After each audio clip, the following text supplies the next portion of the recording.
Are you trying to do like a Vision Pro layout or what?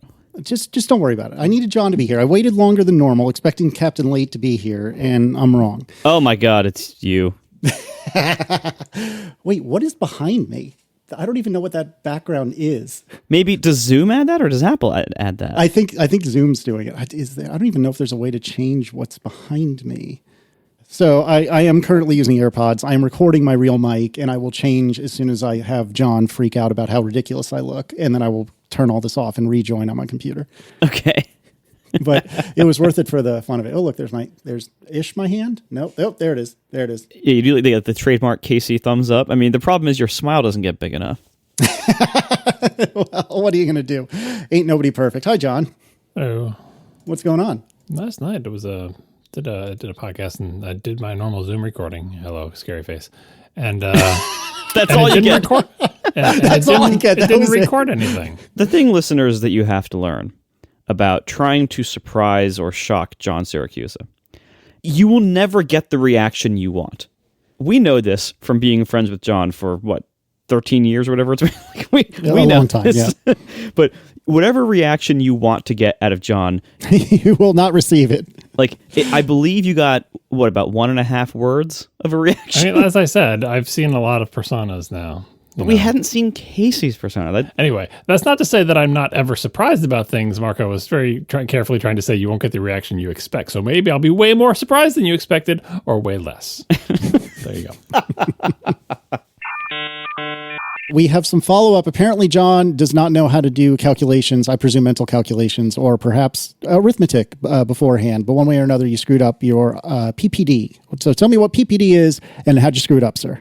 The problem wasn't with calculations, because I wasn't doing these calculations myself. It was with the little PPD calculator, which is pixels per degree. And we linked the calculator in last episode's show notes, and it had a bunch of sliders and text fields. And apparently I messed up one of the sliders or text fields when I was doing the iPad Pro PPD, because last episode I said it was 28 PPD. If I have my iPad, my 11-inch iPad Pro, sitting on a pillow on my lap in the bed, measure the distance, size of the screen, resolution, enter it all in, and I got 28 PPD. I had one of the sliders just incorrectly set.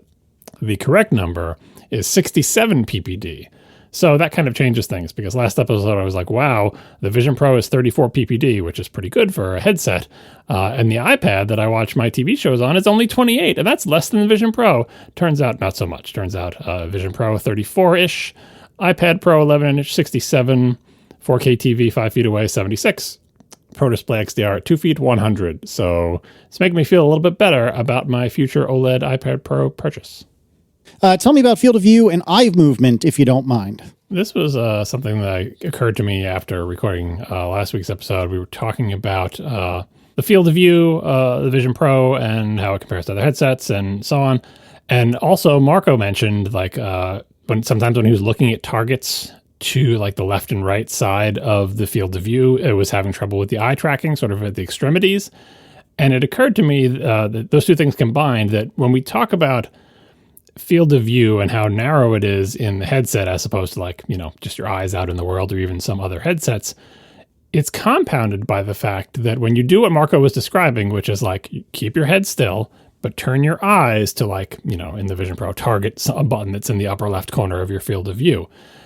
When you do that, it kind of makes sense. It's at the extremes of the edges of the screen. You're looking through the edges of the lenses that are in the Vision Pro.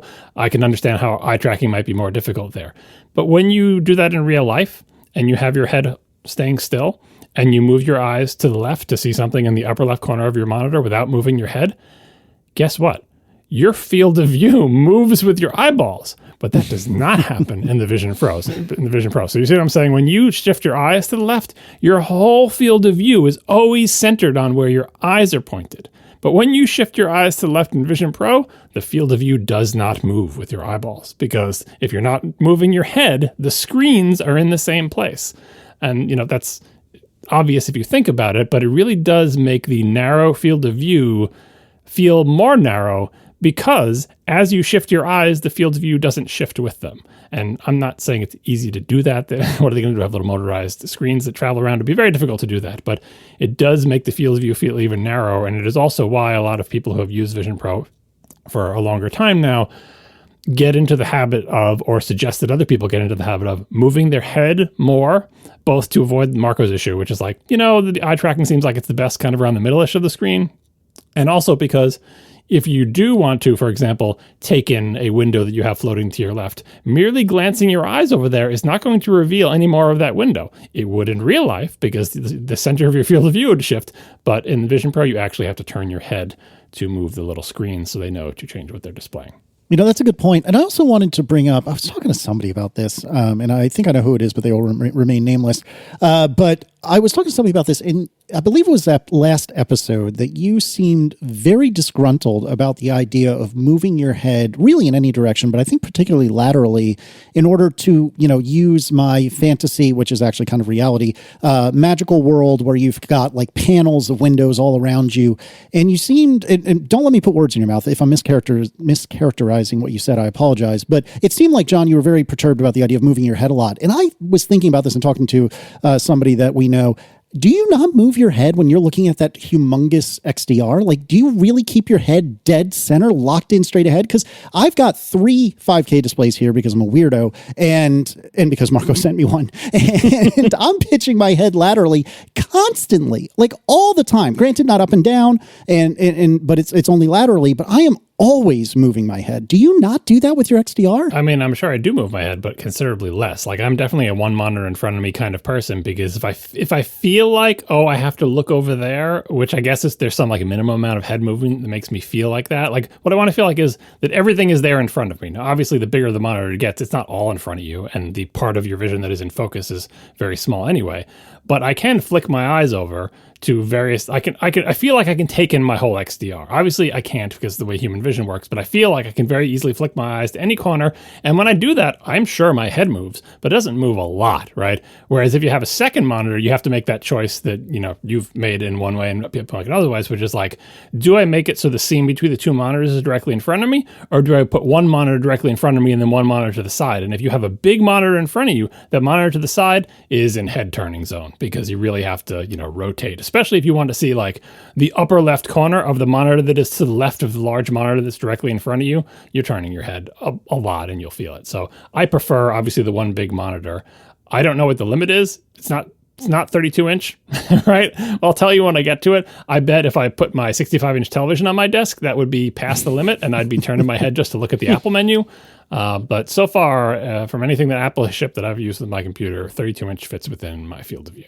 Also, like, when people are trying to compare the Vision Pro and, how it might compare just to computer, regular computer screens like this, or how you might be able to use it as a virtual computer screen, the sharpness and density, like John was saying a minute ago about the PPD, the density of a good computer monitor is just way higher, and it's way sharper than the virtualized windows that you create within the Vision Pro environment. And so what it feels like when you're making Vision Pro windows, everything feels like it is larger and further away usually than how you would normally set up a computer monitor. You can pull the windows virtually closer to you in Vision Pro, and you can shrink them down so they like match the size and the position and the scale, but the resolution is just not there. The displays in the Vision Pro are not yet high resolution enough to be able to simulate the same density we get from computer displays that are right there in front of us in the real world. So you kind of can't directly compare. So if you wanted, for instance, to have the resolution of the 32-inch Pro Display XDR be reasonably usable in the Vision Pro, you would have to make the window much larger than the XDR actually appears in real life. And you probably then either push it back from you a little bit further in the distance, which then of course shrinks the resolution kind of even further because there's only so many pixels on the physical displays, so that's not really gaining any resolution. It's just changing the perspective. Or you bring it really close to you, in which case it's really big and you have to turn your head more. If you actually want to minimize head turning as you're using a computer display, the best way to do that is not in the Vision Pro. It's by using a regular high DPI external monitor.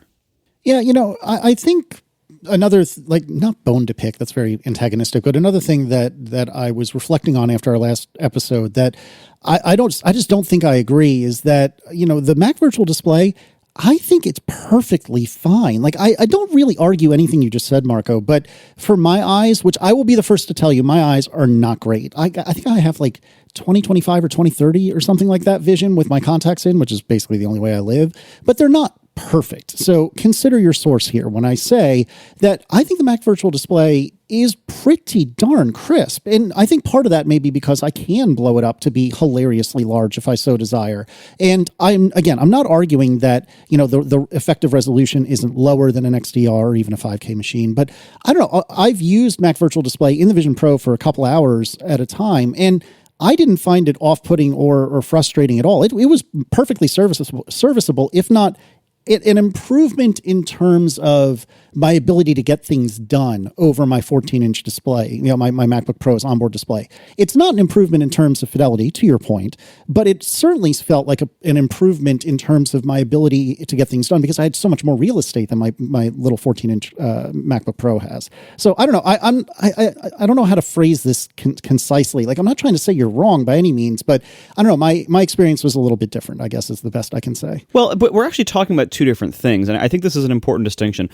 What you are saying is you can use it as a Mac Virtual Display, and it works perfectly fine. And you even said the word serviceable, like it works. You can do it. Yeah. It'll improve your productivity over a built-in Mac screen, maybe. Like, you are correct. I've spent a little more time with it since last week's episode. I've tried different, head seal shapes and foam cushion shapes, and I've tried with and without the reading glasses. There was actually a tip somebody posted on Reddit, and people link us to it.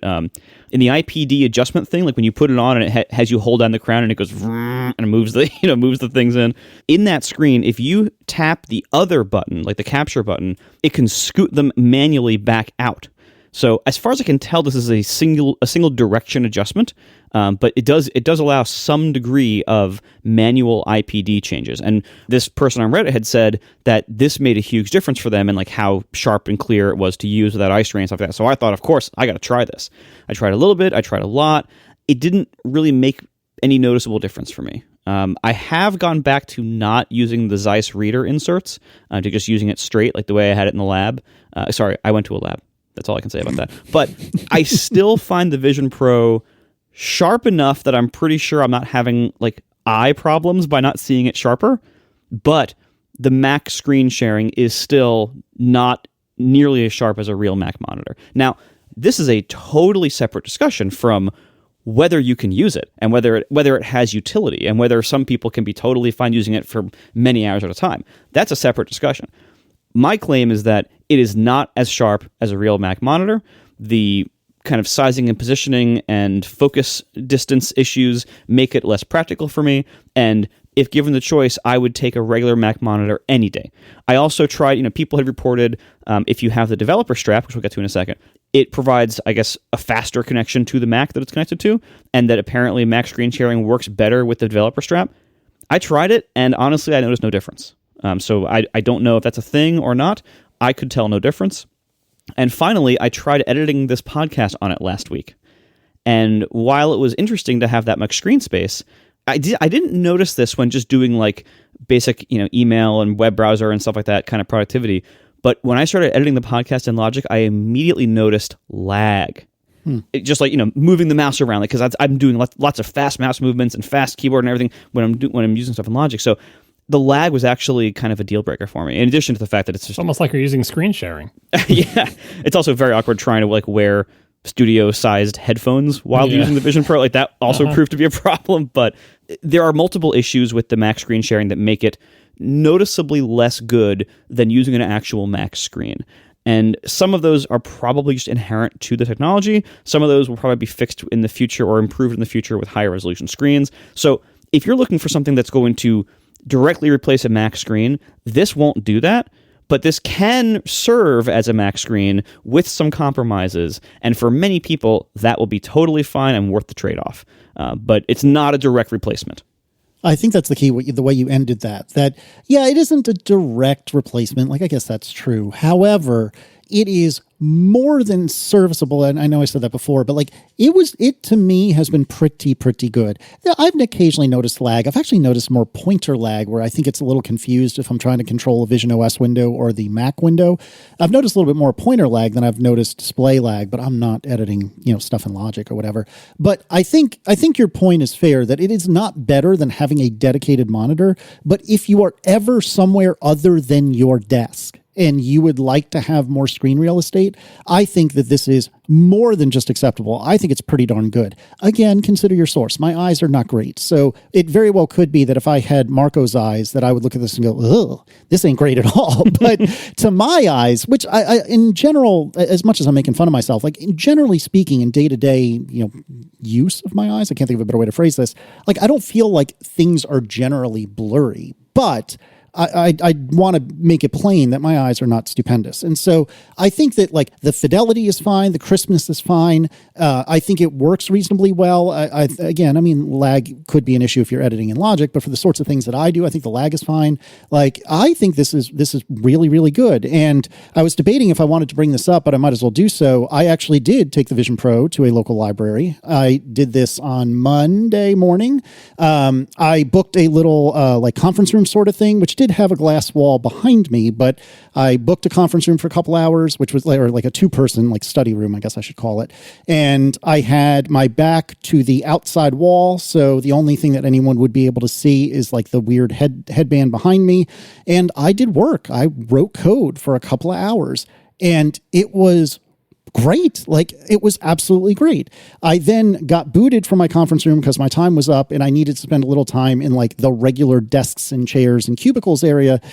And I did not have the gumption to put the Vision Pro on at that point. But for the time that I was somewhat secluded and not completely conspicuous, I thought it was wonderful. It was so much better than my rinky-dink, like, 12 or 13-inch monitor that I bring with me as like a second display. It was so much better than that. So again, I'm not trying to say that anything you've said, Marco, was incorrect, wrong, or inaccurate. All I'm trying to say is, for me and my uses, it's been great. It's been really, really good. Yeah, and I think what you said at the beginning of that is pretty important. You were talking about like your eye quality, for the lack of better. Yeah. If you are accustomed to not that sharp of vision, you might not see the difference, and that's possible. That's not an insult. Like, that's just the reality. Yeah. If you are accustomed to sharp vision and you're accustomed to the sharpness of Mac screens, when you see the virtual screen, like, one of the effects I get is I almost feel like I'm getting eye strain because my eyes are trying to focus harder to resolve the detail they expect to be there, but that isn't actually there. Because I'm accustomed to seeing a certain level of sharpness on the physical Mac displays. And so when I'm viewing something in Vision Pro, like in the Mac screen sharing mode that is a little bit soft, my eyes think they're not focusing correctly, and they try harder to focus on it. Similar to when I was describing last week about like when I try to focus on stuff that's in the soft depth of field areas of a 3D movie, like, I'm thinking I should be able to focus on this, and it kind of hurts my eyes to look at a defocused area of the video that I think I should be able to focus on. So it's that same kind of effect when looking at the Mac screen. Like, if you have pretty sharp vision in the physical world, that, I think, makes it more noticeable to use the Mac screen this way and to see its flaws and to potentially maybe cause some eye strain. Marco, about your lag in when editing the podcast, you just have to wait for the Vision OS native version of Logic, which, based on the iPad schedule, should be here in 10 short years. So hang in there. The screens will probably be higher resolution by then. Yeah, because just to be clear for people, like, he's saying there's lag, it's screen sharing with the Mac. Like, he's using a Mac program to edit the podcast, so he's screen sharing with his Mac. And presumably, if it was a native Vision OS version of the thing, there would be considerably less lag because the app would actually be running on the Vision Pro, which has an M2, and it would be fine. Oh, I would expect no lag if it was native. Right. Related to what you were all saying about screens, this also is one final note on the whole field of view and everything. And you were kind of both touching on it. Like, even before Vision Pro came out, there was lots of people speculating about, like, well, you have such and such size monitor on your laptop or on your desk, but once you get the Vision Pro, imagine you could make it 100 feet tall in front of you, right? And we heard a lot of that both before the Vision Pro was in anyone's hand, and now after, when people have it, they still make statements like that. And both of you were touching on is the sort of the edges of that, but it made me think about, like, what does it mean to have a really big screen in front of you? Obviously, one aspect of it that we've discussed at length is, okay, well, like, how many pixels can I see? Because when you're doing stuff with, like, Mac screen sharing or something, what it comes down to is, like, look, toolbars take up a certain number of pixels. And if I want to see more stuff on my screen, I need to have more pixels, because I don't really care if I can make something 100 feet if it's 640 by 480 pixels, because there's just not enough information density there. But it also got me thinking about, Things like watching movies. You could watch movies on your little laptop on a plane, but when I'm on the plane, I can put a 20-foot screen in front of me. And there are a couple of aspects of what does it mean to look at a big screen, especially when thinking about things like movie screens. When you're in a movie theater, let's say the screen is 100 feet diagonal or something. The screens are really big. It's a really big movie theater. It's not a dinky movie theater. It's a big movie theater. That screen is really big. How that manifests in our viewing is, one, how much of your field of view does it take up? And if you're in the front row, it takes up all of your field of view, but you can't even see the whole screen without turning your head, right? And if you're in the back row, it takes up less, but it takes up a certain amount of your field of view. But field of view is not the only thing that makes a screen big. If it was, we could take our phones and jam them up to our eyeballs and be like, wow, my phone screen is huge. It's taking up almost my entire field of view because it's touching the bridge of my nose, right? Field of view is not the only thing that determines a screen, a big, quote unquote, big screen. The second thing is, how far away is it from you? And in the movie theater, if you're watching some gigantic IMAX screen that's hundreds of feet, right? Hundreds of feet diagonal, it's just a massive screen that's multiple stories tall.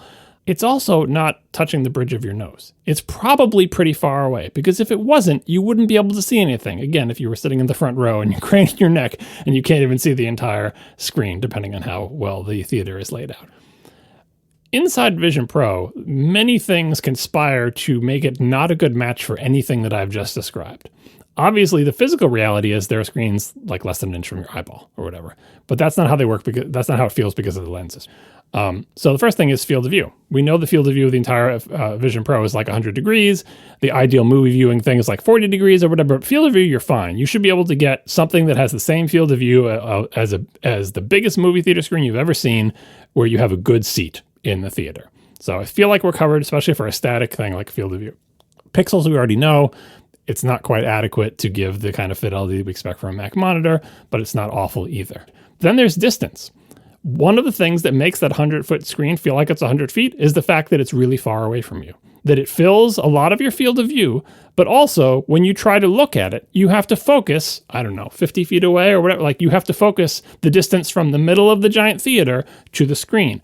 And that's never going to happen in the current Vision Pro, because every single thing in there is 1.3 meters from you.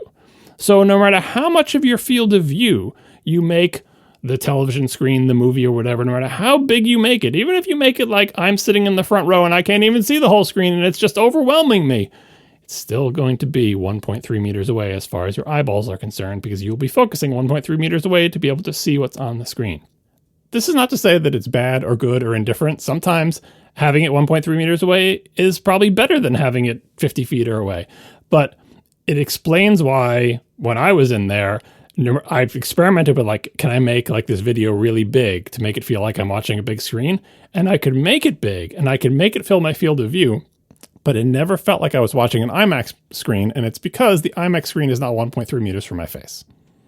So I don't know what the solution to this, other than, obviously we talked about a headset that has a variable focal distance or whatever, but keep this in mind when you're thinking about what you want out of a big screen experience. When you're talking about the Mac, you probably want more pixels that this thing can't really deliver comfortably for you. When you're talking about a movie screen, if you like the feeling of sitting in a giant movie theater, you're not going to get that when your eyes are focusing 1.3 meters away. But in Casey's case, or if you're on an airplane or whatever, you can definitely get a larger screen 1.3 meters away than you comfortably can in a physical environment, either whether that means you're not carrying your XDR with you to the library to get the view that Casey was getting, or bringing it onto a plane or whatever. How do we turn off a Vision Pro? I don't even remember talking about this last episode. Was this It was during my demo when the person was twisting the power connector to reboot the Vision Pro. Oh, yeah. So when the person did that, I teasingly said, Apple never puts power buttons on their things, because wouldn't that be more convenient to a power button? And then I suggested to the person, when they were twisting the little thing and taking it off, I'm like, why don't you just try holding down the crown and the button at the same time? And they told me, no, that's not how it works.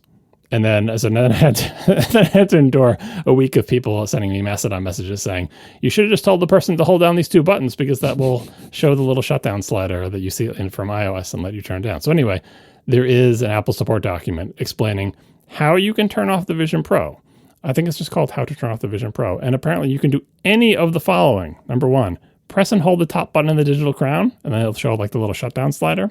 Number 2, go to settings general shutdown and then drag the slider. Number 3, say, dingus, turn off my Apple Vision Pro. And finally, take off Apple Vision Pro, place it on a secure surface like a table or desk, then disconnect the power cable. It's amazing that they tell you that disconnecting the power cable is one of the ways you can turn it off. I mean, that's true, I guess, but that's kind of a, let's say, ungraceful shutdown, because all of the other ones give software time to do, a proper clean shutdown. Disconnecting the power does not do that.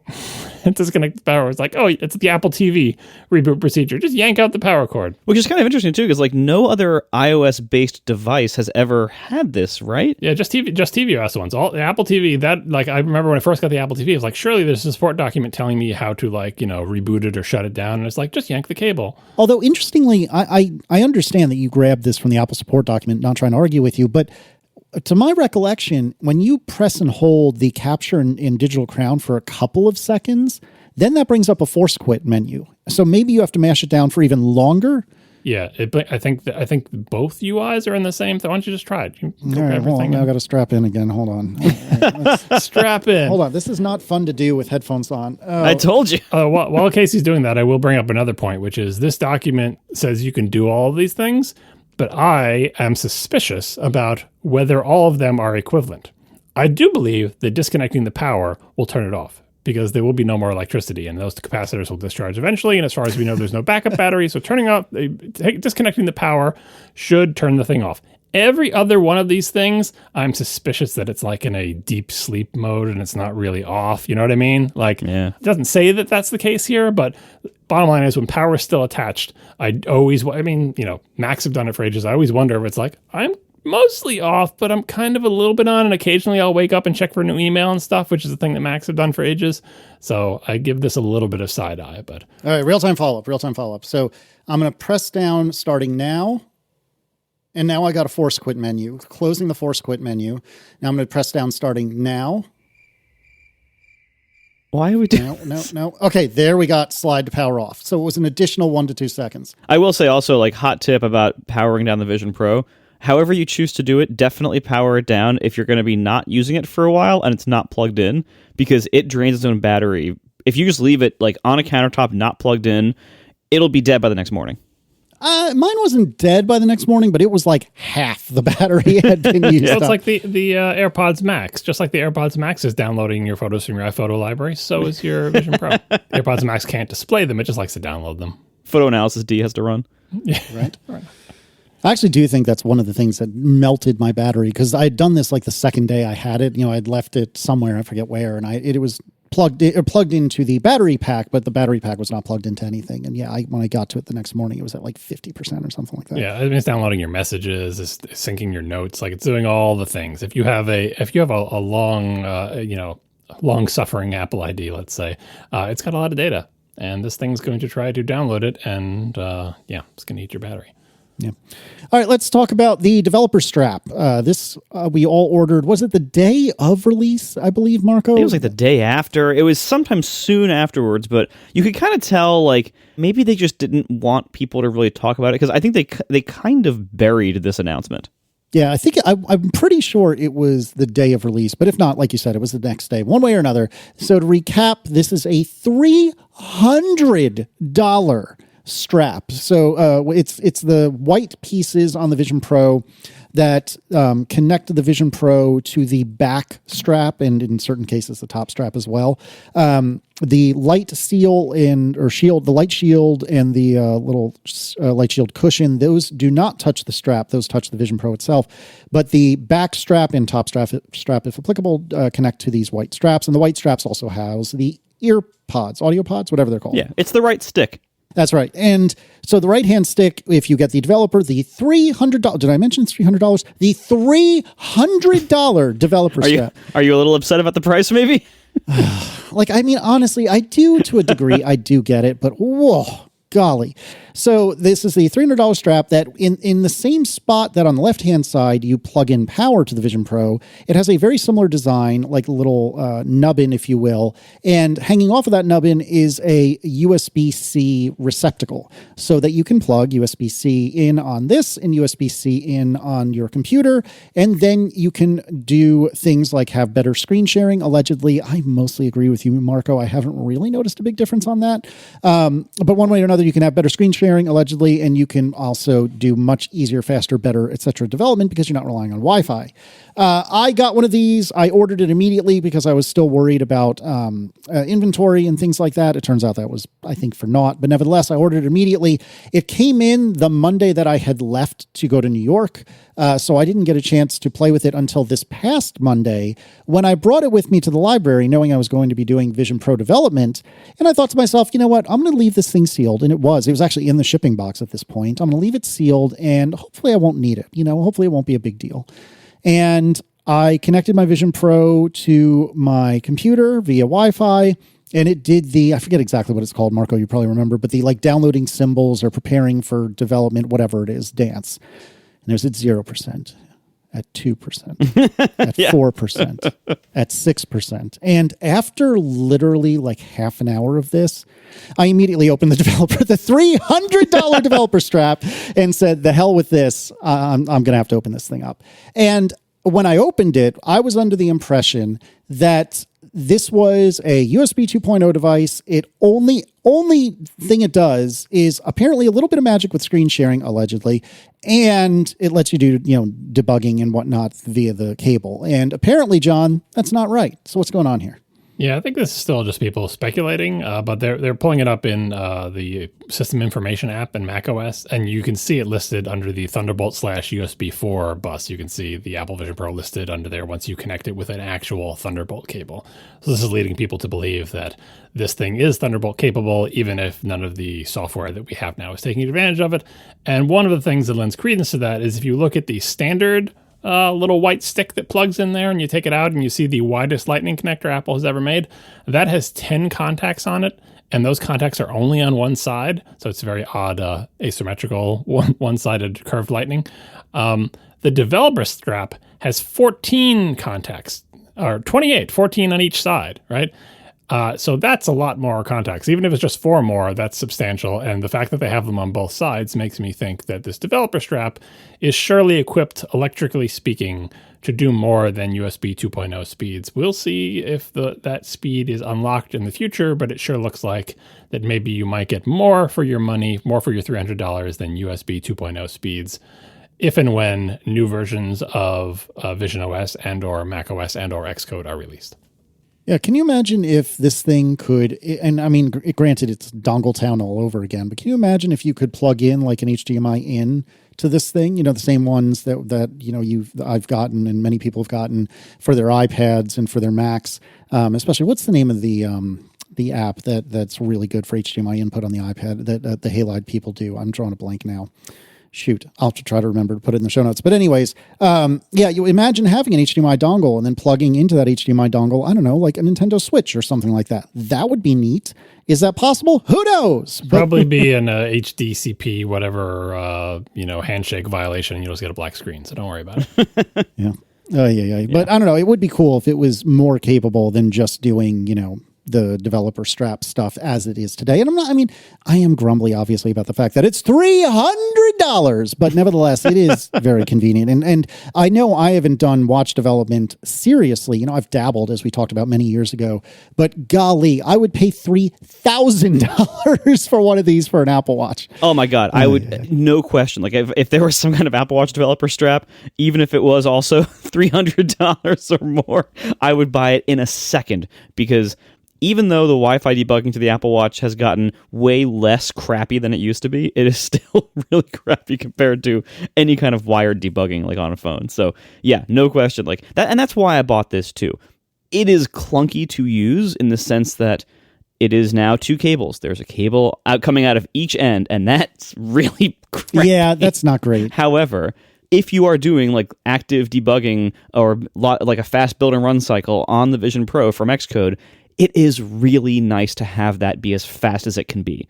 And that is why I bought it, because I knew I always I've upgraded my entire Apple Watch solely because Underscore told me it would build the app a little bit faster in this build and run cycle. Like, that's how much it matters when you're actually actively debugging and actively building and running an app in like a tight loop of, all right, change this, fix this, run again. Like, every second matters for both your productivity and honestly your mood. And so for me, it's very high value to try to shorten that loop and try to make sure there's a little friction as possible when I got to do that cycle. And even though the cable situation is stupid, the price is stupid.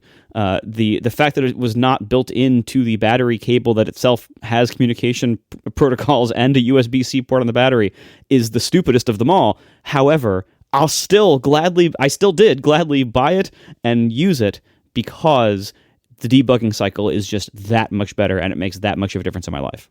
Yeah, I really wish that you could optionally, and I get why Apple doesn't do this because there's 104 reasons why it would be clunky, but I wish you could power this thing through the developer strap because somehow give me one cable. Right, that would be tremendous. And I mean, USB-C can carry power. That is a thing USB-C can do, but unfortunately not here. But I mean, the battery, we just established last week that the battery puts out a voltage that is not supported by any of the USB power delivery specs, I believe. It's weird because it seems like the hardware was designed without ever talking to the Xcode team. Designed in a vacuum with no one ever considering, hey, what about cable debugging? But I mean, I'm sure they were using Xcode to do all the development of the Vision Pro. So that's the thing. So how, I don't want to harp on this too long, but just how did this not get integrated into the main battery cable somehow? That blows my mind. Yeah. Real-time follow-up, the app that you were thinking of, apparently, according to the chat room, is Orion. Is that ringing a bell, Casey? That's it. Thank you. Yeah. Yep. Thank you. And then one more thing with Marco asking about debugging on the watch. So the rumors are that there is and was a thing that you would connect to the little diagnostic port behind the strap for watches internal to Apple to do essentially wired debugging on the Apple Watch. And then the rumor was that future Apple Watches, I don't know if that means current or still to come ones, used a sort of high-frequency wireless interface to do that debugging that was better than Wi-Fi, but it was kind of like a direct point-to-point wireless interface with some really high frequency. So what we're saying is that we've always heard that inside Apple, the build and run cycle that Marco was just complaining about for the Apple Watch is better inside Apple, but that betterness supposedly has not yet trickled out to the regular developers. We are brought to you this week exclusively by ATP members. Please consider joining and becoming a member today. So here's what you get. The biggest benefit, the most commonly used, you get an ad-free version of the show. You get basically your own private RSS feed. It's compatible with most podcast apps, and you can just paste it in, off you go, you get an ad-free version of the show. You also get bonus episodes. This is exclusive content for members. We do all sorts of stuff about once a month or so. We do things like rank certain tech products or review movies or try food and stuff like that. It's a lot of fun, honestly. I really enjoy the member content, and our members tell us they really do too. You also get a bootleg feed. This gives you, if you want to listen to the show this way, you can. In addition or instead, this gives you unedited live streams of the show. And it's published right after we finish doing the live stream, so it's published about usually the night before the episode comes out by almost a day. And then it's totally raw and uncut. So you get to hear, if we flub an intro and have to redo it, you'll hear that. You'll hear Casey swearing without the beeping it out, stuff like that. You'll hear bonus stuff at the beginning and end, or picking titles and, trying to figure out the format, or making, kind of irrelevant discussions before or after the show that we end up cutting. All that's included in the bootleg. It's a lot of fun being a member. You can do all this for just $8 a month, and it is by far the best way to support the show. So please consider doing it. We would really appreciate it. atp.fm/join. Once again, $8 a month, atp.fm/join. Thank you so much for your consideration, and now back to the show. Matt Rigby writes to us, many quote-unquote 3D films, including the recent Star Wars trilogy, are actually 3D conversions. That is to say, the films are shot in 2D on a single camera, and then rotoscope artists individually cut out each element of every shot, frame by frame, otherwise known as rotoscoping, then map these elements as textures onto rough 3D objects and render those objects in 3D space. Holy fart knockers. I can't believe that that's what people do to make these 3D movies. That sounds terrible. But Matt links to real3D or fake3D.com. That is literally the URL, real3D or fake3D.com. It's also linked in last week's show notes because that's what I was getting at when I was talking about the 3D movies, and Marco had watched the Star Wars ones and the 3D wasn't done very well there. And the real or fake 3D host name is, obviously extreme, basically saying the thing you just read, Casey, that's fake. Fake 3D, because it was like, well, the movie was shot in 2D and then we make it 3D. It's also called like post-conversion or whatever. And so the real or fake 3D.com site, it basically lists movies and it's like, look, if you want to know if the movie you're going to watch is real or fake 3D, look it up on here and you'll know what it is that you're getting. The implication being that you would presumably want to avoid the quote-unquote fake 3D instead of the real one. So I talked to our friend and illustrious industrial light and magic special effects artist Todd Vaziri, who has worked on many Star Warses and many other Star Treks and other movies you may have heard of, about the topic of 3D, and in particular the whole thing about real and fake 3D. And he had an interesting take on it. I'm going to try to summarize it here because I didn't record our conversation and it was in audio instead of email, so I can't quote passages from it. His take was that shooting quote-unquote real 3D with two cameras sitting next to each other, you're filming stuff with two cameras in 3D, so you got a right eye and a left eye thing of it, is kind of a pain in the butt. Now, it's pain in the butt for some obvious reasons. You have two cameras. They take up more room. They're heavier. It's pain to deal with two cameras to make sure they're all working and everything. You can't get those two cameras into the same places that you could get one camera into. You have less flexibility there, right? Also, when you're filming with two cameras, you have to make a bunch of decisions when you're filming that you don't have to, when you're post-converting, you can change your mind about stuff like that. So, for example, what we were just saying, the IPD, the interpupillary distance, it's called the interaxial distance in the realm of 3D filming. When you film with two cameras, you pick that distance by putting the cameras that distance apart from each other. And it's not easy to change that after the fact. Whereas when you film in 2D and they do that 3D conversion, you're choosing when you do the conversion what you want that distance to be when you do the conversion, like later after the entire film is put together. But when you're shooting in 3D, you're kind of baking in that distance in every one of your shots that you make. And that's important because there's a whole bunch of guidelines for doing 3D filming that you want to try to not violate, which is like, don't change that interaxial distance massively from one shot to the next, because if you're cutting between them, it'll make people's eyes bug out. It's like, whoa, suddenly now my eyes are 3 feet apart. Now they're 2 inches apart. Now they're 3 feet apart. Now they're 1 inch apart. You don't want to bounce that back and forth in the same way that you wouldn't want to bounce back and forth lots of things in the 2D world. So you have to have a lot of planning and be careful and be precise. You do have a lot of repair to do when you film in 3D because you have to sort of make the image from each of the cameras match up in a pleasing way when viewed in 3D, which involves unwarping the lens distortion and making it so that when you actually watch it with 3D glasses or in a headset or something, that it doesn't look weird. If you get lens flares, you'll get different lens flares in each camera because they're in different positions, and trying to reconcile two different lens flares that you're showing in 3D is weird because we're all used to seeing one lens flare because the lens flares actually happen inside the lens. And when you're shooting with one camera, you get one lens flare, and that's what we're all used to seeing in movies. But when you shoot with two cameras, you get two lens flares, or maybe one but not in the other one, depending on where the lights are. And we're not used to seeing that, so it's weird. It makes filming very difficult, and it makes you have to sort of do like a Hitchcock style where you have everything planned out, you know exactly what you want, you shoot only what you need, and you can't change your mind easily about a lot of stuff. Whereas post-conversion, you shoot it in 2D using all the techniques and technologies that we've always had for 2D, and then later someone comes along and says, now I have to figure out how to make this into 3D, and they can slice and dice it, and it sounds like a lot of work and it is a big pain, but you can choose in each individual frame of film how you want things to look. So you'll know that, okay, we know that shot A comes after shot B comes after shot C. So I'll make sure I don't bounce around the interaxial distance there, right? Because you already know the film is done. It's already put together. You don't have to guess, right? The people who are filming it have to not guess, but like say, well, I hope this shot comes after this shot comes after this shot. But if we decide to change it around, it might be jarring because that shot we shot yesterday and the cameras are closer together than they are now. It's kind of a pain in the butt. And as for the Mario movie that I saw in my demo, I was asking why would that look like bad 3D or fake looking 3D to me?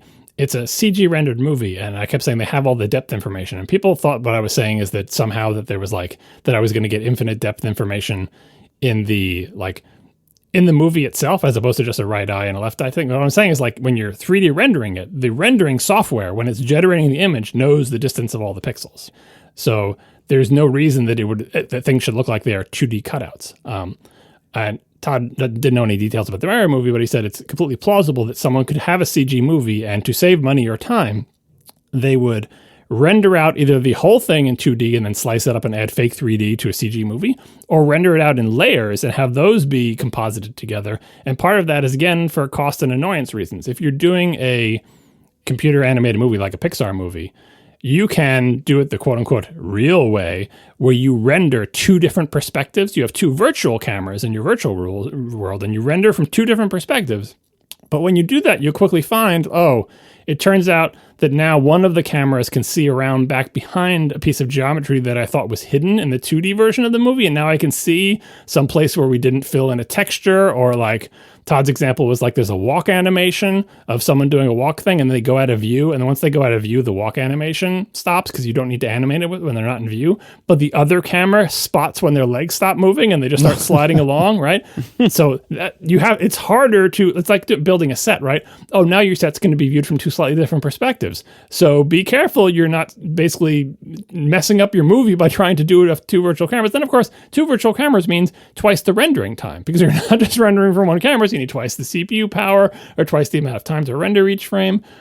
This is why tons of quote-unquote fake 3D happens in movies. And it makes sense, but it also kind of explains the thing that I don't like about a lot of those is it does look like someone cut out 3 pieces of paper, the foreground, the midground, and the background, and they're sliding past each other in a way that doesn't look convincingly 3D to me, in the way that the cameras in, the Alicia Keys studio looked convincingly 3D as if I was there, because the cameras were a similar distance to my eyes, and they were shooting a real thing that was really there, and that's all there was to it. Friend of the show, Joe Rosensteel, wrote on 6 Colors, and it's a members-only post that we're going to apparently steal some of. So I hope we had permission. I'm blaming John. These are excerpts from Joe's summary of his own post. So I would recommend subscribing to 6 Colors and read the entire article, which is much longer. But here is Joe. He sent this through email. It's him trying to condense and summarize some of the major points. Couple of important definitions off the top. Interaxial is the distance between 2 stereo cameras. The distance between the human eyes is fixed at about 65 millimeters, but the distance between cameras can be anything. And secondly, convergence. This is where the two images converge. When they have positive parallax, they recede into the screen, and when they have negative parallax, they stick out of the screen. So Joe writes with that in mind. Everything you see with stereoscopic media, 3D stuff, is going to be different because you can't just set up 2 cameras 65 millimeters apart and call it a day. When I used to work on stereoscopic movies, we would define interaxial and convergence values, not just per shot, but per element of a shot, because where the objects really were would have been boring to look at. Films are about directing the audience's view. A big part of depicting depth and directing the viewer's eye in 2D requires adjusting focal distance and aperture. Elements that are extremely out of focus imply depth in 2D and direct the eye. In stereoscopic films, the more something is out of focus, the more it loses any detail that your brain can use to see disparity between the different images shown to each eye, and thus positive or negative parallax. Extremely out of focus elements will mush themselves back toward the depth of the screen, regardless of them being far away or extremely close. So these 2 points that we just went through here are fascinating. So the first is defining different interaxial and convergence values for multiple things in the same shot. So basically it's almost as if when we shot the foreground characters, the cameras were 2 feet apart, but then the table that's behind them, the cameras were 6 inches apart, like adjusting the parallax for the individual things, which is obviously not how our eyes work. Our eyes don't suddenly move 2 feet apart when we look at one thing and then move back together when we look at another thing. They're always the same distance apart. But what he's saying is you can't just take 2 cameras, or rather the way 3Ds or movies have been done hasn't just been to take 2 cameras, put them human eye width apart, and stick them and point them at something, because that is deemed either not interesting, or as he notes, they're using those 2 tools, the interaxial distance and the convergence, to direct the audience's eye towards something, which is another thing that I think distinguishes 3D movies, which I tend not to like, from the Alicia Keys and shark swimming towards you thing. Those are straight up two cameras the width of your eyes, and so it feels like you're there, right? Whereas a 3D movie, the hand of the artist or the director is more prominent because they are directing your eye, and to direct your eye, they're doing things that don't exist when you're looking at something. Like, again, multiple items in the shot using different camera distances apart, whether it's real 3D or 2D, because you could do it in real 3D if you shot them separately and then composited them later, or if it's fake 3D, they just, separated them differently when they were slicing the elements up. And that, to me, looks weird. And then the other thing is, what about focal distance? Well, things that are out of focus tend to your eyes can't tell the difference between them, so they just sort of converge on the center of the screen, like it's just at the depth of the screen. Even if you made the interaxial distance huge and the parallax, they're supposed to be way far back in the screen. As soon as you blur them, people start to perceive them as being exactly at screen level, which is not what you want. And I also kind of feel that when I watch 3D movies, where it's like, okay, well, they use a shallow depth of field here, and the 3D things look 3D, but that blurry thing, it's blurry in the film because, it was out of focus when they filmed it, but it should feel like it's 10 feet back, but it feels to me like it's right next to the foreground characters because it feels like it's at the depth of the screen. So Joe continues, the 3D method used, animated, post-converted, or native stereo, doesn't really make a film good or bad. There's a tendency to say that all post-converted films are bad or fake, but that's not universally true because post-conversion can allow for a greater degree of control over the end result if it's done well. Isn't that what Todd just said? Conversely, native stereo and animated films are not universally more 3D because they captured full left and right eye views, like if they just set it near to human vision, pushed everything behind the screen plane, and didn't dial in the depth of field to increase what's in focus, etc. So these came in independently, and I don't know exactly when you had your conversation with Todd, but I think pretty much concurrently, Joe and Todd said basically the same stuff. Yeah, Joe also works in the VFX industry, and it really clarified for me why I don't like 3D movies, because I guess they could be done well or not well, but first of all, the Star Wars ones and the fake 3D, that always bothers me for like the paper cutout thing. Like the foreground characters feel like they're closer, but they feel like they're like being projected onto a flat screen and they're close to me. And I actually asked about that. I'm like, did they ever, especially for the foreground characters, do they ever do anything to make it so like when they're post-converting a 2D thing, the foreground characters don't look like the paper dolls, right? And apparently sometimes they take like a rough 3D model of a head and they map the essentially texture of the 2D filmed guy's head onto that, so his ear is closer to you than his nose when he's side. You know what I mean? Like, but that I just look at that. I'm like, just shoot it with two cameras, man. But again, all the complexities. And the second thing is, I think there has to be a distinction between what looks good in a headset and what looks good on a movie screen. The reason I'm so wowed by the stuff in the headset is because I'm looking at two screens that are eye width apart. And the video I'm looking at was shot with a camera where the two cameras were basically two eye widths apart. So it's straight, feels like I'm in the water with the shark, feels like I'm in the studio with Alicia Keys. That is very different than sitting in a theater seat and looking at a screen and then having the people who made the movie decide where they want to direct your attention with some extremely unrealistic, but hopefully pleasing and interesting and exciting 3D work. And I personally really don't like that second thing, but I really like the shark. Fair enough. All right. We've gotten a little bit of news with regard to the European Union's Digital Markets Act. This is the genesis of all the oddness that's going on with the App Store in the EU. But we're not talking about the App Store right now. We're talking about iMessage. And iMessage was one of those things that the DMA people were wondering whether or not it classifies as a core platform service, which is their term of art to mean we're going to regulate the snot out of you. And so reading from The Verge, Apple's iMessage is not being designated as a, quote, core platform service, quote, under the European Union's Digital Markets Act. The European Commission announced today, this was yesterday, the decision means the service won't be hit with tough new obligations, including a requirement to offer interoperability with other messaging services. The Commission also opted against designated Microsoft's Edge browser, Bing search engine, and advertising businesses as core platform services. Although iMessage has avoided the burden of complying with rules that come with the official DMA designation, the period of regulatory scrutiny coincided with Apple announcing support for the cross-platform RCS messaging standard on iPhones. Meta, meanwhile, has seen two of its messaging platforms, WhatsApp and Messenger, designated as core platform services under the DMA and has been working to make them interoperable with third-party services. Womp womp. I think it's like your price is like all the loser things. Microsoft Edge, the search engine that nobody uses, iMessage. Yeah, you're not even big enough to be regulated. Sorry.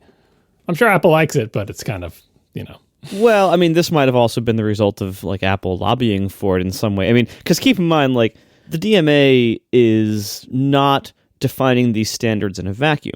The DMA targets specific companies with specific products and services, and then rationalizes it with how it draws the lines. Yeah. Like it targets them by picking an arbitrary number. If you have more than this exact number of customers as of whatever date, and they just look up who has them on that date, and they just exactly. So like so for whatever reason, it isn't that iMessage just doesn't qualify. It's that they drew the lines to not include iMessage.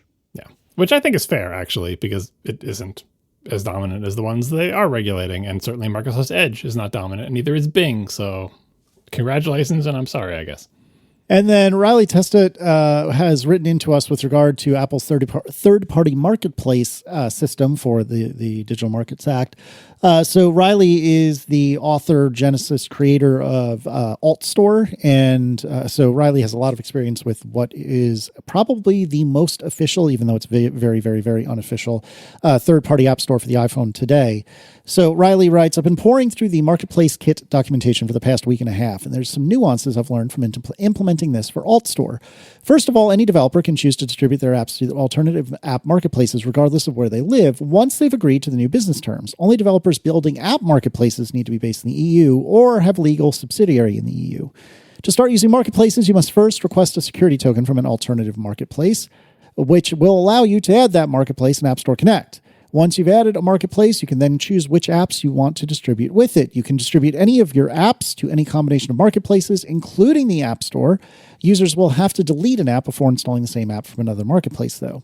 When you're ready to distribute your app, you submit it to Apple through Xcode like normal and wait until notarization finishes. Once processed, developers can automatically submit notarized apps to marketplaces through Apple, or they can manually download the notarized, quote, alternative distribution package, quote, or ADP, and send it directly to the marketplace themselves. It's up to the marketplaces to choose how they want to receive their apps. That's the most interesting thing in this email, because before we were saying, everything has to go through Apple, and it does have to go through Apple. But Apple can deliver it to the third-party store, but they can also just give it back to you and say, you know what, you can do this last part. I don't know what that buys you other than more hassle, because you do have to go through Apple, and so it's not like you can bypass them. But if you wanted, you can say, Apple, don't send it to the store, send it to me, and then I'll send it to the store. And I guess the marketplace would have its own upload portal thing where they accept them. I don't know what the advantage of this would be, but it's interesting that flexibility does exist.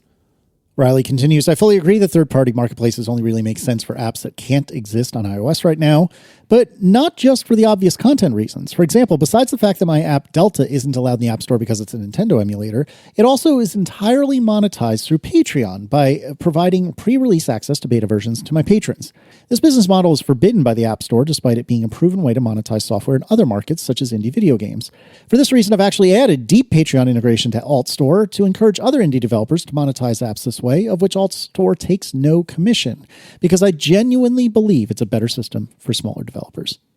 Now, the other thing with the DMA is that you are required to have a €1 million line of credit. And what I think all of us took that to mean was you have to have a bank say, yeah, we will give you up to €1 million if you ask for it. Like we've already pre-approved you. We will do it if necessary.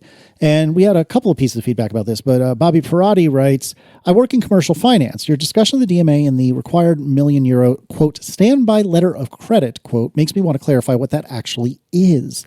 That's money that must be held essentially in escrow by your bank. It's not a line of credit. It's not like a line of credit. It is more akin to a minimum deposit.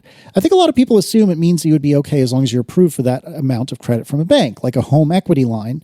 But I can get a home equity line of credit, never draw on it, and not be inconvenienced much at all, as long as I have home equity. A standby letter actually means that the bank is locking those funds up so the beneficiary, in this case Apple, can take from it if certain conditions are met. It's your cash, but held, unable to be used for anything else. A good way to think about a standby letter of credit is basically a check that the beneficiary, Apple, can cash at any time.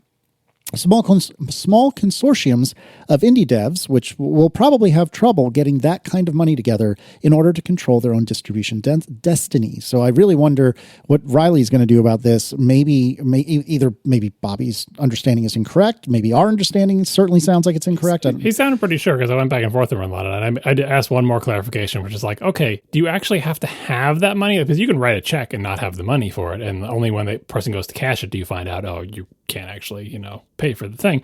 And he said, yeah, you not only do you have to have that money, in pretty much all cases that he's aware of, the institution that gives you that standby letter of credit demands that you give them, the same bank that's giving you that letter of credit, you have to give them the 1 million euros.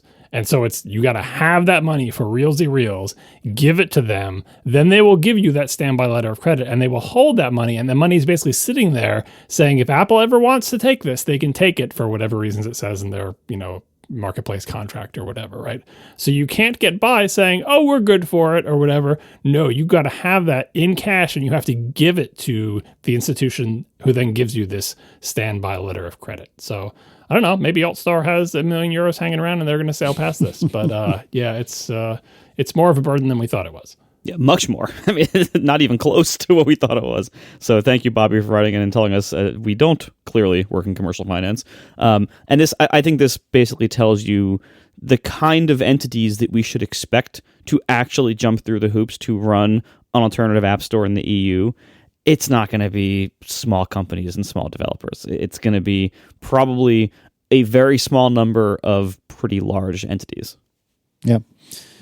All right, so let's talk Vision Pro. We talked a lot about this last week. Let's do some more. And I think we left off last week. Our heroes were about to discuss what it's like to let other people try the Vision Pro. So, John, it seemed like you had thoughts about this, or you perhaps wanted to direct conversation, or am I misreading you entirely? You're misreading. You were going to tell us, Marco wanted to tell his story of letting other people try the Vision Pro, and you tell your story. I didn't let any other people try the Vision Pro because I was just in the Apple Store and it was just me.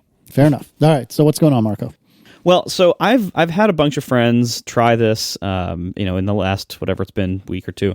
I think enough people have pointed out now the guest mode that you can put it in from Control Center to let someone else put it on without your Optic ID, basically. It's fine. I would say if Apple wants to give the guest users a good impression of what it's like to use a Vision Pro, you should probably make guest mode a little bit better. It's fairly clumsy to get started, and it's extremely unforgiving. As many people have pointed out, if the wearer in guest mode lifts the Vision Pro off their face for even a split second, it resets it completely and kicks it back into your mode. So even if they lift it up to rub their eye or adjust the fit a little bit too much or something, once it's off their eyes, they're out. You have to put it back on as you, re-log in with either Optic ID or the passcode, go back into guest mode in Control Center and turn it back on for them to put it back on. This is made especially inconvenient because every time someone puts it on in guest mode, they have to go through the entire eye setup. So first it has them, hold the crown to align the displays, as we discussed earlier. Then it has them go through the whole intro of look at the dots and pinch your fingers, and then make it brighter. Look at the dots again, pinch your fingers. So it takes a while, and it's kind of repetitive and cumbersome. So the guest mode experience is not something that you're going to want to do frequently. And I think it's important that if you're demoing it for somebody else, that you warn them, don't take it off your face in the middle because it will reset it and have them have to start all over again. I wonder if that's related to, so Optic ID is essentially it's like a Touch ID or Face ID, but for your eyeball. And I know from experience using a shared Mac in our house, and you probably know if you've done this on any kind of shared Mac, even a laptop, there's a limit to how many Touch ID fingerprinty things you can store on a Mac, and that limit I believe is determined by essentially the secure enclave and the hardware. So it doesn't matter how big your SSD is, doesn't matter what version of the OS you're using, whatever number of fingerprints it is, it's 7 or 8 or I don't know however many it is. That's it for the whole system, right? And so for example, I want to have my fingerprint work on both my wife's account and mine and vice versa, so we don't have to type in each other's passwords, right? But you run out real quickly because if the kids have their own fingerprints on their accounts, then you run out, right? So they're not even saving the Optic ID for guests, so that if you give it to a guest and they try it and they take it off and the next day they want to try it again, it doesn't recognize them as a guest that it has seen before and boot them back into their guest mode or anything like that. It just doesn't even save their Optic ID. So I wonder if they're storing the optic ID in the secure enclave because it is biometric data, presumably. And B, apparently they're only storing your optic ID, one, or two, I don't know, one for each eyeball, whatever. And that's it. Guests don't get anything saved about them. So every time the Vision Pro sees this person, it's like, I have no idea who you are. You're a guest. Go through the whole thing. The other major limitation I've run into is that one of the best assistive tools for if you're going to be showing someone how to use Vision Pro is you can AirPlay what they're seeing to a nearby Mac or other screen. And so you can, I'll have like my laptop nearby. So I will say, all right, mirror the screen of what they're seeing to my Mac. And then I can see what they see and I can kind of guide them. Okay, go to this section of the Apple TV app to go find the 3D videos or whatever. You can kind of walk them through what they're seeing and what you want to show them. The problem is, that breaks the DRM assumptions of the video player. Yep. So if you have screen sharing enabled, they cannot watch any video content that is DRM protected, which is all video content basically that you would want to show them. Everything from Apple TV Plus, everything from Disney, it's all DRM locked. And so if it's AirPlaying, it basically breaks whatever DRM requirement is that you're copying the screen. And so not only can you not see it on the Mac, they can't see it on the internal displays either. So they can't watch 3D video content in the demo mode if you can see what they can see. And that is a huge limitation, in part because it just kind of sucks. Also because, as far as I could tell when I did these demos, you can't turn off the screen mirroring because they don't have access to Control Center. In guest mode, there's no Control Center access. So if you want to show them, the only way I could find was to take it off, reset guest mode, turn off screen sharing, go through the whole process again. Well, what you could do is when I was demoing for some friends, we were AirPlaying to the TV, to the Apple TV, I guess I should say, that was in the living room. And when you're on an Apple TV anyway, you can, hit the back or menu or what have you button to effectively cancel screen sharing. Now, if you're screen sharing to a Mac, I don't know how that would work. I've only ever done that once or twice. But so you may not have the same option, but it does work pretty well with an Apple TV where you can just basically cancel the screen sharing. Oh, I should try that. I didn't think to try that, but anyway, so it shows though, this is Apple TV showing Apple's content on two Apple devices, and it totally breaks. Yeah, it's because of the stupid, like I said, the HDCP, whatever it is, the high definition copy protection. Someone put a link to it earlier. That standard has all these things about what it looks like is when it don't siphon off the video off a side channel so you can record it secretly. It can only be displayed on the screen that it is handshake through the stupid secure DRM protocol. Again, as a reminder, all of this is to make sure no one ever is able to pirate video. And we know, of course, this solved the problem of video piracy, and now it is impossible to pirate video. Thank you, copy protection. You did your job. Great. No, what it actually means is that A, everything is available for pirating, and B, you're going to want to pirate it because the legit copy you bought, you can't even watch because it blacks out all your screens. Yep. Yeah. And the thing is, I really wish... I mean, I don't know, maybe I'm missing the point of how, copy protection works, but I really wish that perhaps it would be impossible to see the black square of content that the user was seeing on AirPlay. So in the device, in the goggles, then they're seeing everything you would expect to see. But the AirPlay mirroring, you're getting blackness for the square of content, or if you're doing something immersive, perhaps the entire display is black, or it's like a checkerboard pattern or something like that. I really wish you could at least do that, because what you've said, Marco, is exactly accurate. Leaving aside whether or not you can turn off AirPlay, the first time I did this with somebody, they go into, I think it was Disney Plus we were trying at the time, and they were like, well, it's not working. I'm like, what are you talking about? And then I look at the TV and I'm like, oh, you're right, it's not working. And it took me a few beats before I realized, oh, I bet you anything this is DRM. And so then, canceling AirPlay seemed to do the trick, if memory serves. And only nerds would know that, because there's no error message. It just shows it as black, just black screen. Yeah, the same thing as when you take a screenshot on your iPad of trying to take a screenshot of a TV show, which I do all the time. And I always am reminded, oh yeah, this doesn't work. And I think the reason why you can't do what you were suggesting, Casey, is like, oh, why don't they just show it to the person but not show it to me? Then you got your copy protection. I'm assuming it has to do with the fact that essentially once you do the mirroring, you have broken the chain of trust. There's no way to do a three-way chain of trust. So now nothing is trusted. You have this weird forking scenario, and you have, And this is not on Apple insofar as Apple is just following these stupid industry standards that we have that Apple kind of has to follow to work with all of the other, even if Apple didn't want to do this with its own streaming service, which it does, but even if it didn't want to, it has to work with all the other streaming. So they have to essentially implement this in your hardware and everything has to be certified. So that this is all just so you can like watch content that's out there, and it infects every part of their system as well because their whole video chain and system is built on it. And it's so incredibly dumb. So hopefully they'll do something to fix this. I mean, again, especially with Apple's own apps and own streaming platforms and own OS and device, they should be able to fix it for that. Fixing it for any other streaming apps, if they ever exist on Vision Pro, will be more tricky. Yeah. So anyway, the showing people the 3D video proved to be tough because, the DRM thing is annoying.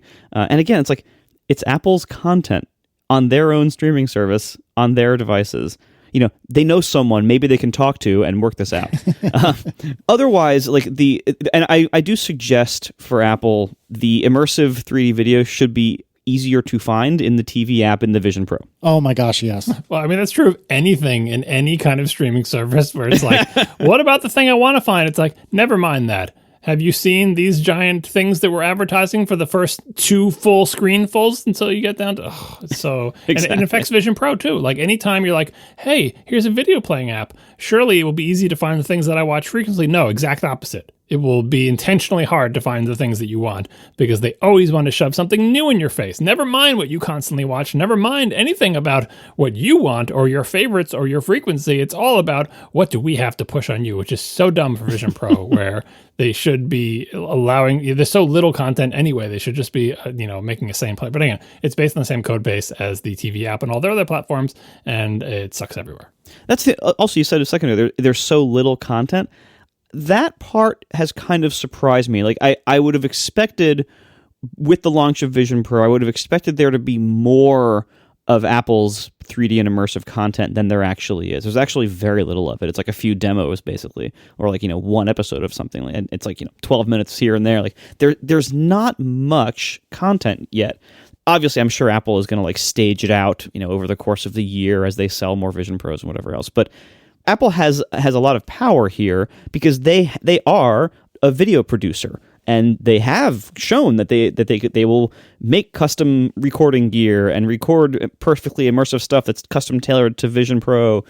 That's great.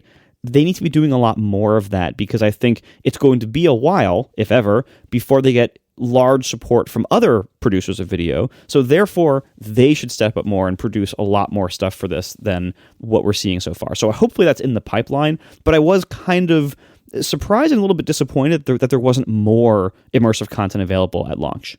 Well, it's the chicken egg thing because even Apple's own creative wing is saying, wait a second, you want us to spend how many millions to make a show that is only possible to be watched by 500,000 people on the planet?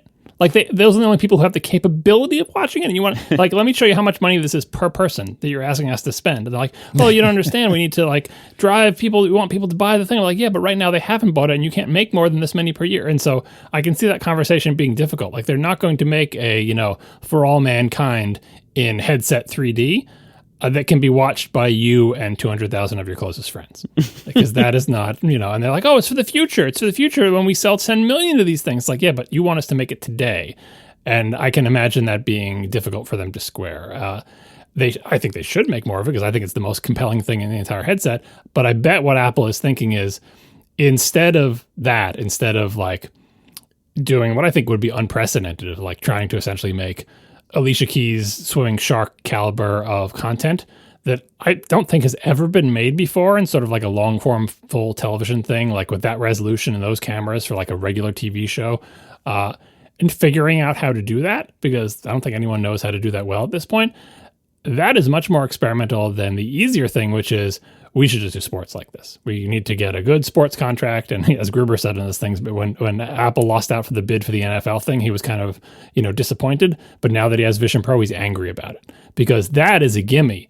You saw in the demos how good sports looks, and you don't have to make that content. They run around in the field and they make it all for you. You just need to point cameras at it, and you can have the cameras be eye width apart, and you have 17 of those cameras, and you put them in weird places, and that is a winner, and that is a big draw, and you have to pay, well, you pay way less money to make it. You just have to pay money up front to get the rights to be the one who has the cameras there. So I think that is a easier first path for Apple to go with this. Like, how do I make compelling content for Vision Pro? Find a popular sport, film it in 3D, whether it's the NBA or Major League Soccer or whatever. That seems like an easy first move. And I bet Apple wants to do that and is going to do that. Yeah. Also concerts, other events like that's, Yeah. It seems like, live events in 3D, that seems like a big market, including sports and other things. So Honestly, anything in 3D. Yeah. Hey, sharks swimming in water. Real popular. Yeah. I mean, I we're all kind of snarking, but we're all serious. We're all also serious. Like, I cannot overstate. I haven't done a demo of the Vision Pro since the first weekend I had it, because we've been just exceedingly busy the last week and a half, whatever it's been. But that first, I think it was the first day that I had it, that I did a handful of demos for a couple of friends.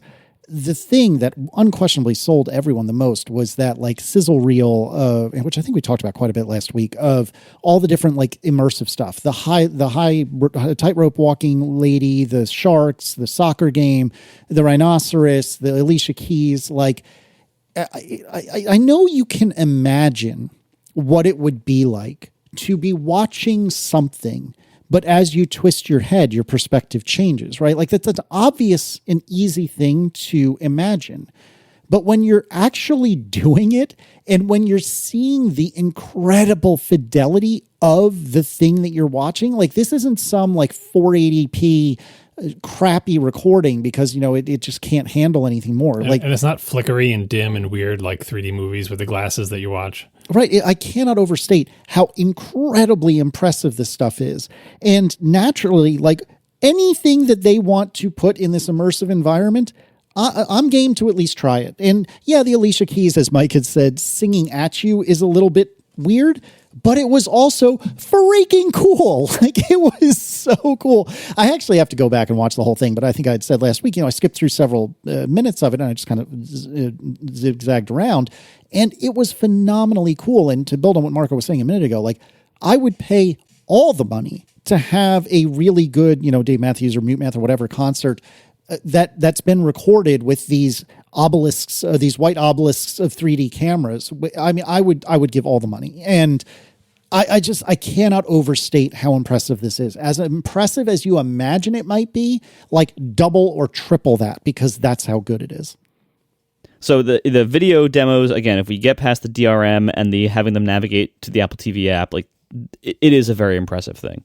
I will also say, before I forget, that the of the two straps that come with the Vision Pro, the fancy one with the crank and the single headband around the back, the solo knit band, is far better for demo purposes than the nice, comfortable dual loop band, because it's so much faster and easier to adjust it. The dual loop band is like, all right, you get these two Velcroed straps, you got to, strap, pull it, strap it down. Like, that's very impractical for demo purposes. The hastily assembled one is less practical than the one that they clearly designed from the beginning.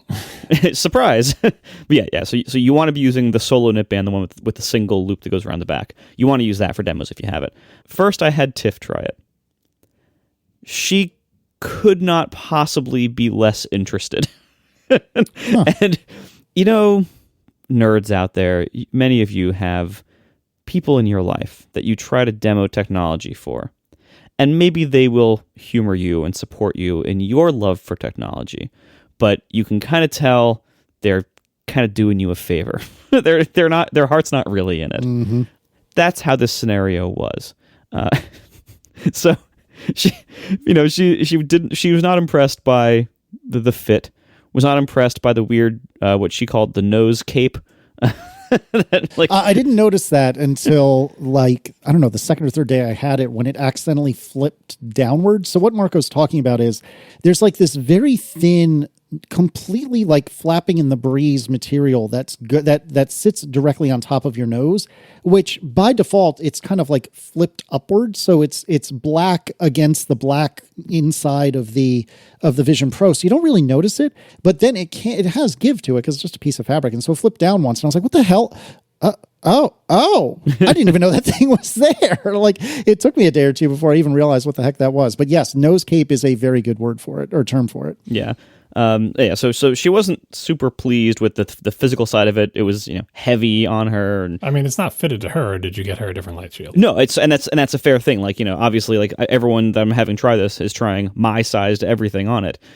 So anyway, she hated having to go through the eye tracking dot pinching introductory thing. That was not fun. I have found also many people who try it on do not intuitively get the IPD adjustment thing where you have to like double tap the crown to confirm. Like it's like hold it down and then double tap it like that. Especially since the instructions are presented to you probably in double vision because it hasn't adjusted yet, and so it wants you to look at like a diagram and understand what it wants you to do, but you're seeing double at that point. Well, it actually for whatever, maybe it's just me. Even when it's in its like unset state, I find it fairly clear in that mode. I mean, you can close one eye, obviously. Yeah. Anyway, the funny thing is also like she's an amazing tester of my apps. She has a special talent. I can hand her something that works perfectly, and within a second, she will find a way to break it, which is actually wonderful as a software developer. Like that's a great quality for your spouse to have because it's a wonderful first stage of QA. She puts on the Vision Pro, and this is still when I had the 1.0 software. I now have the 1.1 beta on it, so I don't know if this is fixed yet. But she put it on, and it basically immediately locked up and had to be rebooted. Oh, cool. So this is still very 1.0 kind of days. But anyway, so she gets through it. She basically said, "Okay, yeah, it's cool, but why would I want this?" Wait. Even after she saw the shark, she actually bailed out pretty quickly. So I had all the testers try the Encounter Dinosaurs quote app, which is more of like a brief 3D demo. This is the thing you've heard about on other podcasts where like you hold your finger out and the butterfly lands on it. So I had 5 different people try this. All 5 of them put their finger out to have the butterfly land on it. It doesn't tell you to do that, but it kind of looks like you can, and so you try it, and oh look, the butterfly lands on my finger. All 5 people did that. At some point, a large dinosaur comes into your field of view, which can look somewhat intimidating. 2 people that I had try it, including Tiff, as soon as the big dinosaur showed up, they were just like, "Nope, I'm out," and just like took the headset off. Like that was it. That was the end of the demo. I'm done. Did you show them the dinosaur before you showed them Alicia Keys and the Tightrope Walker? Yes, I did. That might have been a mistake. I couldn't find them in the Apple TV app. Anyway, so yeah, 2 people like noped right out of the headset as soon as the big dinosaur showed up, and the other 3 all tried to pet the big dinosaur. Can you pet the dinosaur.com? Yeah. Yeah. So anyway, that's roughly how it went. Everybody was fairly impressed with the 3D video content. Everybody was impressed by the dinosaur thing. I do wish there was like a little bit more, like one more 3D like interactive experience to show people. Again, this will probably come with time, I assume, but it is kind of, again, it's I wish there was a little bit more to demo, because after you watch a couple of sample things and it's like, okay, well that's kind of it. Like, you can open up notes or my email if you want to see how that kind of stuff works. It's a little bit awkward though. Or, you open up photos, oh, here's a panorama, you can do that kind of stuff, but I do wish there was a little bit more demo content available. But again, this will probably go over time. Did you could have taken some spatial video of Adam with your phone and put it in there? Like I did. I'm kind of surprised that Tiff wasn't convinced by like the birthday scene and like the the spatial video of people. Like seeing the possibilities for your own content like that. Not really. I mean, maybe she was just upset with the eye tracking and the nose cape. It was, I don't know, but it didn't really sell her. And then finally, I got some interesting input from Adam. So this is my 11-year-old son. He is a heavy user of the Quest series of VR devices. Had a Quest 2 for a while. He recently got a Quest 3. He barely cared, first of all, about using the Vision Pro because there's no games. Like, for him, VR means games. Yeah.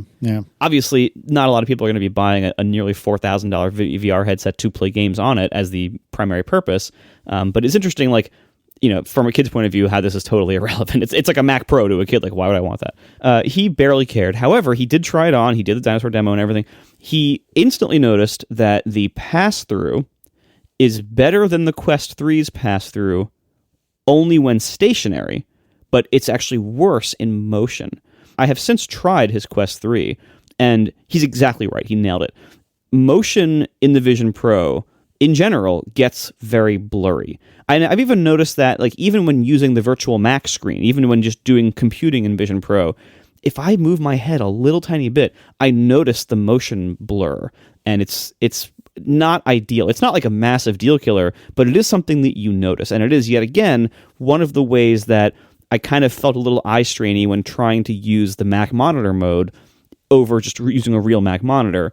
There is that motion blur. Yeah, I heard a lot of people talking about that, and I do wonder, could you tell whether it is like manually created motion blur? So, for example, Destiny has a setting in the settings menu that says, do you want us to do motion blur? And if you have it checked, they will, whenever the camera moves, they will artificially create motion blur by blending together frames, because that's what you're used to seeing from, like, you know, cameras, like film cameras or video cameras or whatever, when you move them around. But you can turn that off and say, no, don't pretend you're a film camera. Don't artificially create motion blur. Just show me the frames, which looks less like we expect from our life of watching filmed content. But if you're playing an FPS game, I find it, you can see things better. So I turn it off. So I do wonder, is Apple adding motion blur intentionally, computationally, by blending frames together to make it look more like how we expect it to look? Or is it just like, I can't imagine that it's anything else, because they're OLED screens. I imagine the response rate has to be insanely fast, like every OLED. So it's a little bit mysterious to me, but I've heard this exact same complaint in many different reviews. I'm just wondering if it's on purpose or not.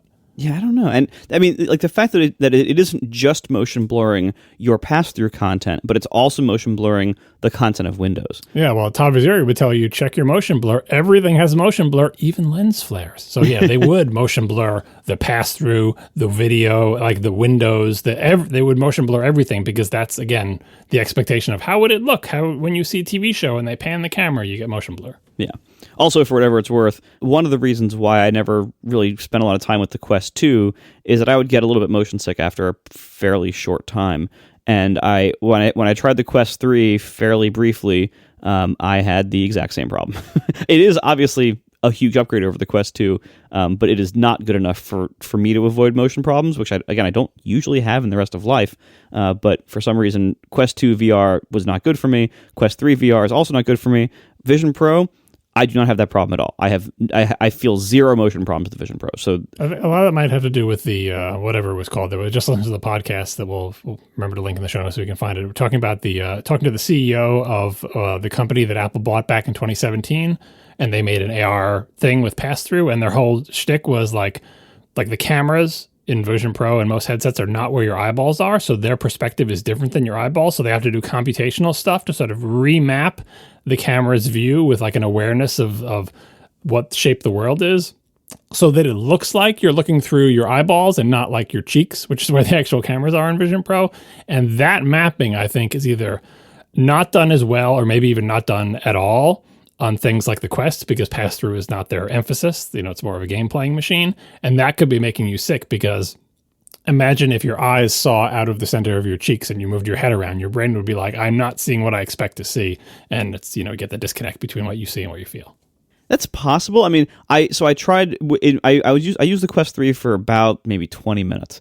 And part of that was I tried like a full screen game, and it didn't seem to be any different. It was bad there too. So I don't know. Yeah. Anyway, but speaking of eyes and eye placement, this leads me to my last point about the demo experience, which was EyeSight, the display of my eyes on the outside. I have now used it enough around my family that they have seen this. To most people who have seen this, it is creepy as hell.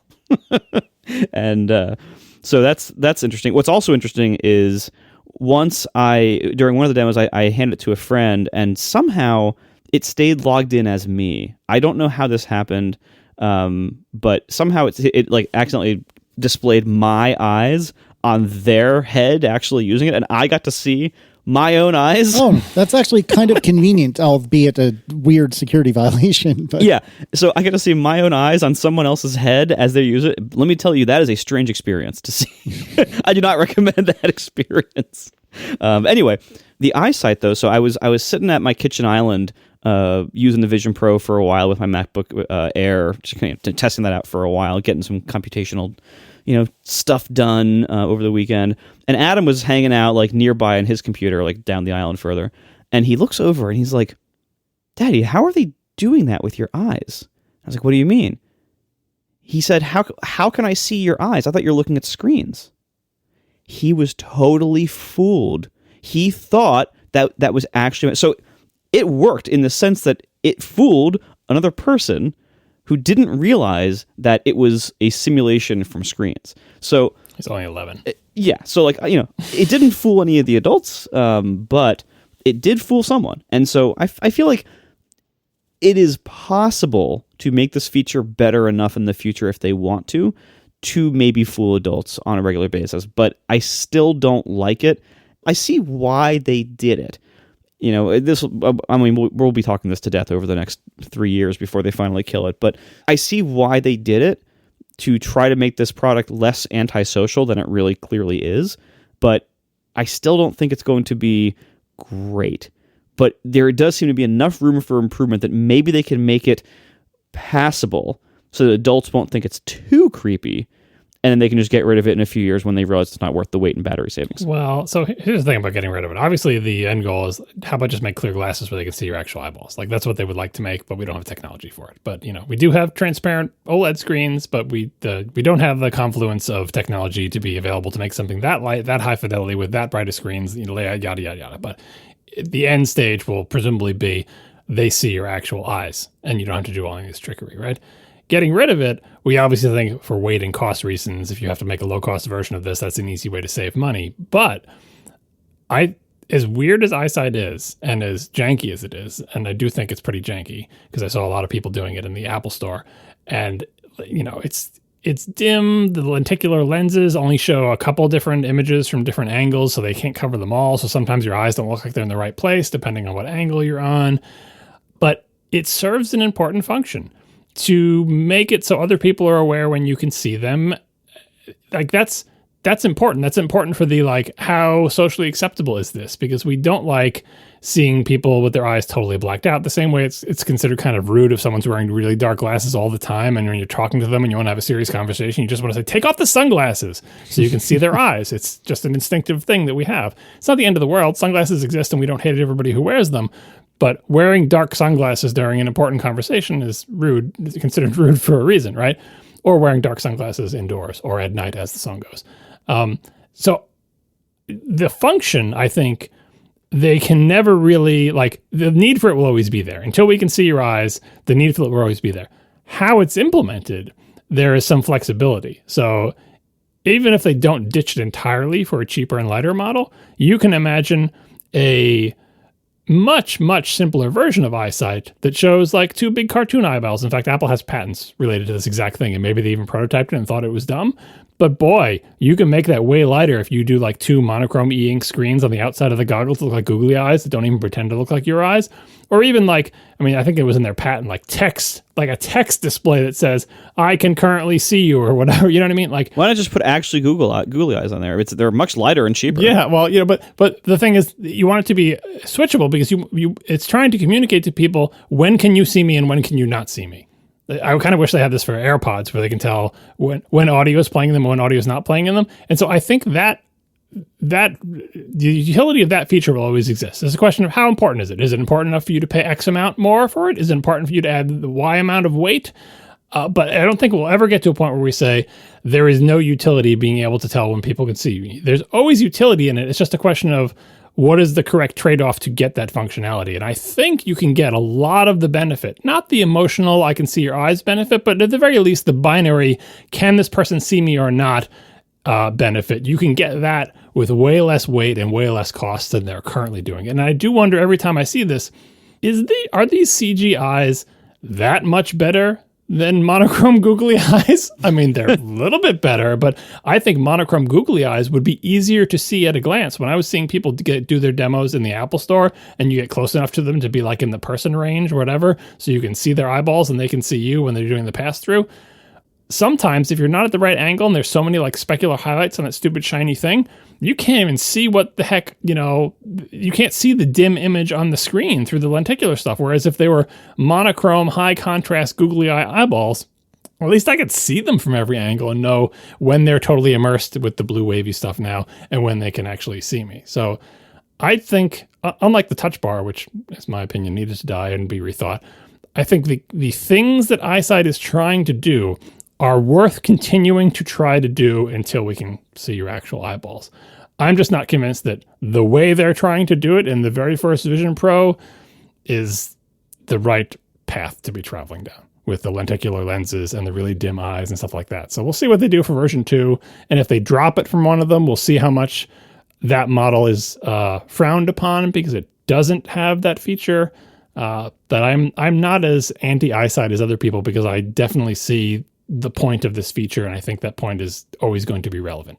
Yeah, I'd actually like to build on what you said. I am pro EyeSight. Like, it's not perfect by any stretch of the imagination, but for all the reasons you enumerated, I think it's absolutely worth it. Like, I think it is useful to get that visual cue whether or not the other person is paying any attention to you, and get that visual cue whether or not that person is in an immersive environment. Like, I think these are all really useful things. Yeah, it looks janky, as both of you have said. Yeah, it's not as bright as it should be. Yeah, occasionally it looks like your eyes are not where they're supposed to be. But I think this is the best that we can do right now. And I don't think, if Apple can make this better, I don't think that this is a bad path to go down. Now, maybe there's other better paths. I'm not saying that this is definitely the winner, but I do think that they've gone down the right path. I do think this juice was worth the squeeze. And I do think that it makes the device that much more appealing for regular people, and that includes me. Like, I think I would like this device less if it didn't have EyeSight, even knowing that EyeSight is janky and weird. In fact, I would argue in some ways it's almost better that it's janky and weird, because then we can all have a good laugh about how janky and weird it is. Although, if you think about this, is another sad reality of Apple today, with its restrictive policies and what can and can't be produced. In fact, I just saw someone get a Vision Pro app rejected because what they made looked too much like the macOS dock or something. So, of course, Apple rejected it. Oh, my gosh. Anyway, if Vision Pro, we travel back in time and it's the Mac of the late 80s and early 90s, there would be APIs that people would either discover or Apple would publish, most likely people would discover, for controlling that front screen. And we would have talking moose eyeballs out on the front, Yoda eyes, like, because they would find the APIs for finding where your eyes are pointing, and people would figure out how to use that screen, and we would have tons of fun third-party apps doing different kinds of cartoon eyeballs. And guess what? All of those silly apps made by indie developers, distributed for free or just for fun, would be a perfect lab for us collectively as a community to figure out, or how does it work? Are cartoon eyeballs good? Should we try photorealistic? How do these screens work, right? That kind of sort of laboratory of allowing people to try things, and then Apple gets to watch it all happen and then pick the winners and incorporate them into the OS, is how the Mac got to where it is today. And all of Apple's post-Mac platforms have been essentially denied the opportunity to allow that to happen. And the only people who can come up with ideas are Apple, because they keep all those APIs to themselves. And if you try to submit an app with private APIs, they'll reject it. And even if you try to submit an app that doesn't use private APIs, but looks kind of like the dock, they'll reject that. But they're like, we haven't thought of that yet. So no, we don't want you, third-party developer, to ever try anything like that. And that really annoys me, because I would like to see fun things on that front screen, even if it is a scrolling text message that says, I can currently see you. I can currently see, like, who knows what the right choice is? Obviously, Apple prototyped a whole bunch of them, but again, you look at those patents, which means they did all that stuff internally. What they shipped is the current eyeballs, but I'm willing to believe that there are other ways to communicate some or all of that information better and more cheaply and with less weight. Do you think, though, like, you mentioned AirPods earlier and how nice it would be if people could tell whether you could hear them or not. But I think that also is a kind of interesting counterpoint to this even being an achievable goal, because we've had AirPods now for a while.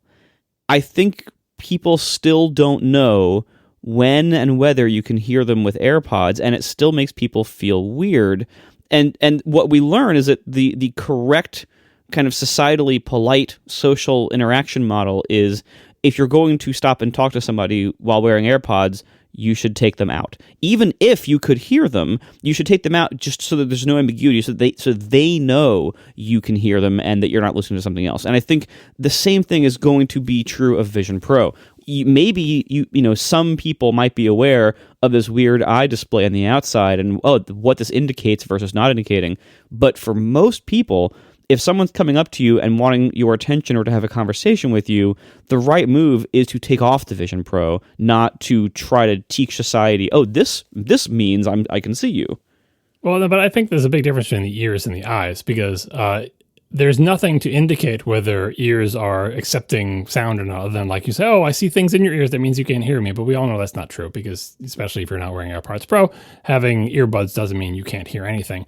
But we all know when someone's looking at us, because we can see their eyes pointing at us. That's why Apple's choice to try to do photorealistic eyes removes the need for you to understand what the googly eyes mean, or know that a green light means that the camera is on, right? Like, they don't require any of that. They just require what your son did, which is like, hey, I see your eyes. That probably means you can see me. That requires no kind of training, but there's no expectation that you can ever look at somebody and know by looking at their ears whether they can hear you. There's just not that, but the eyeballs tell you. So with the eyeballs, there's a clear solution, which is like, just show the eyeballs. And again, the solution being, how about having clear glasses where they can literally see your eyeballs? Just show the eyeballs. Cartoon eyeballs may be a little bit higher learning curve, but and as for the AirPods, I think what society has determined, based on my experience wearing AirPods, is that everyone assumes that you can always hear them. That's my experience both in and out of my house.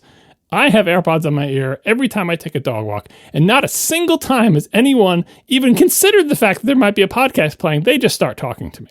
And this also happens inside my house, but my family just doesn't care.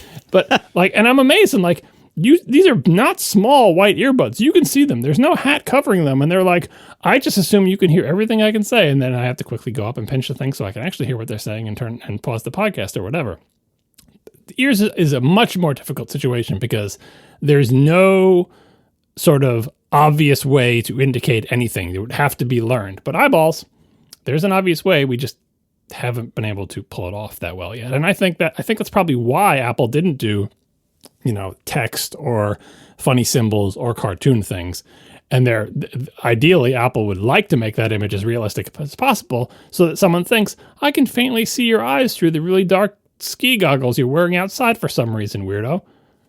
By the way, there is totally a way they could do it with AirPods. They just haven't. What they need to do is put an OLED color screen on the outside of each AirPod. Show the inside of your ear. And just have it, when you're in transparency mode, just have it show a simulated image of an ear. And so it just disappears. Of the inside of your ear. Yeah.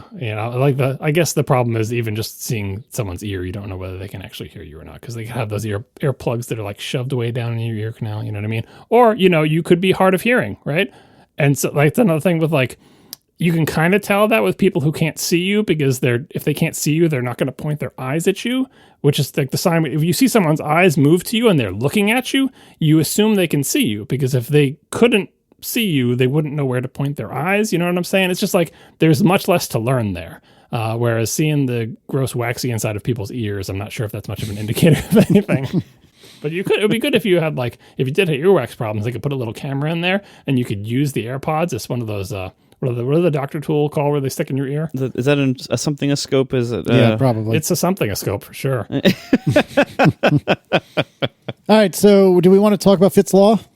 Yeah, this was something that came up on Dithering, John Gruber and Ben Thompson's podcast.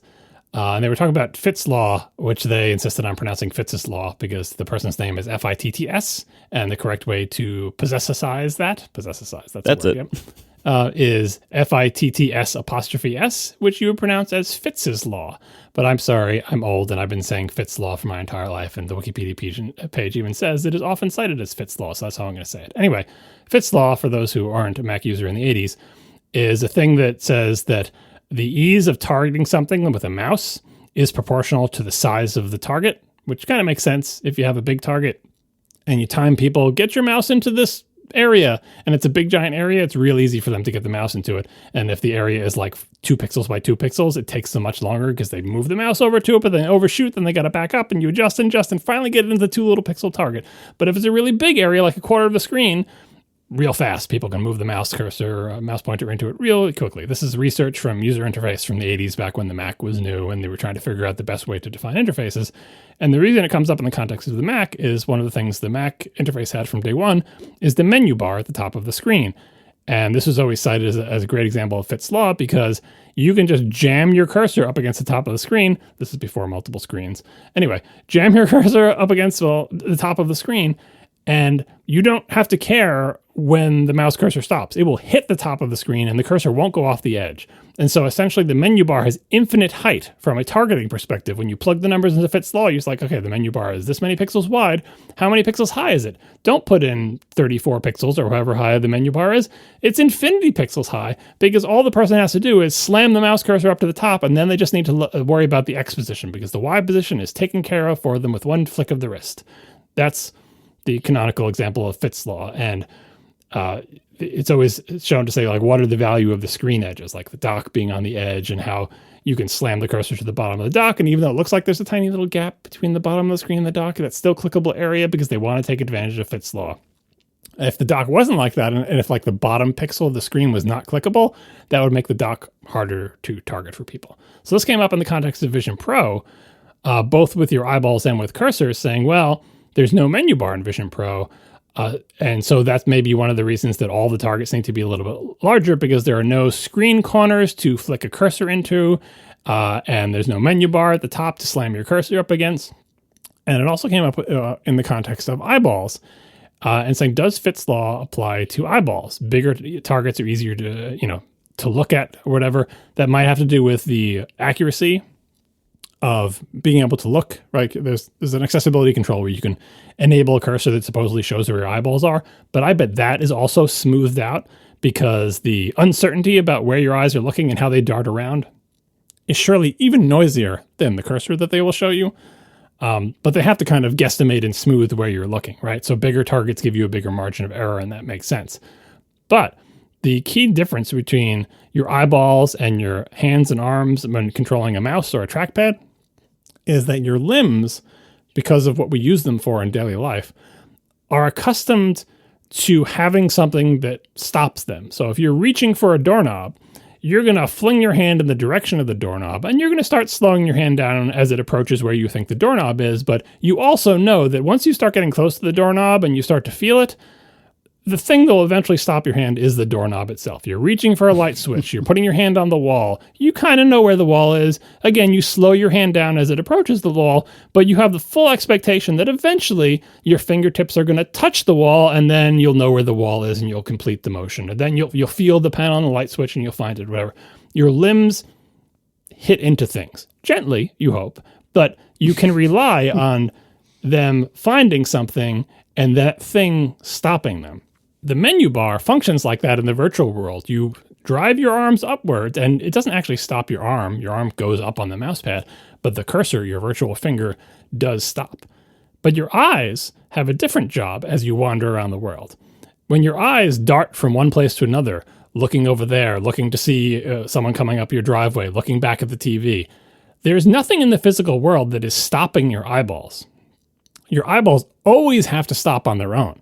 If you dart your eyeballs up to the menu bar, the infinite target of the menu bar does not stop your eyeballs. Nothing stops them except for your skull and the length of your muscles or whatever.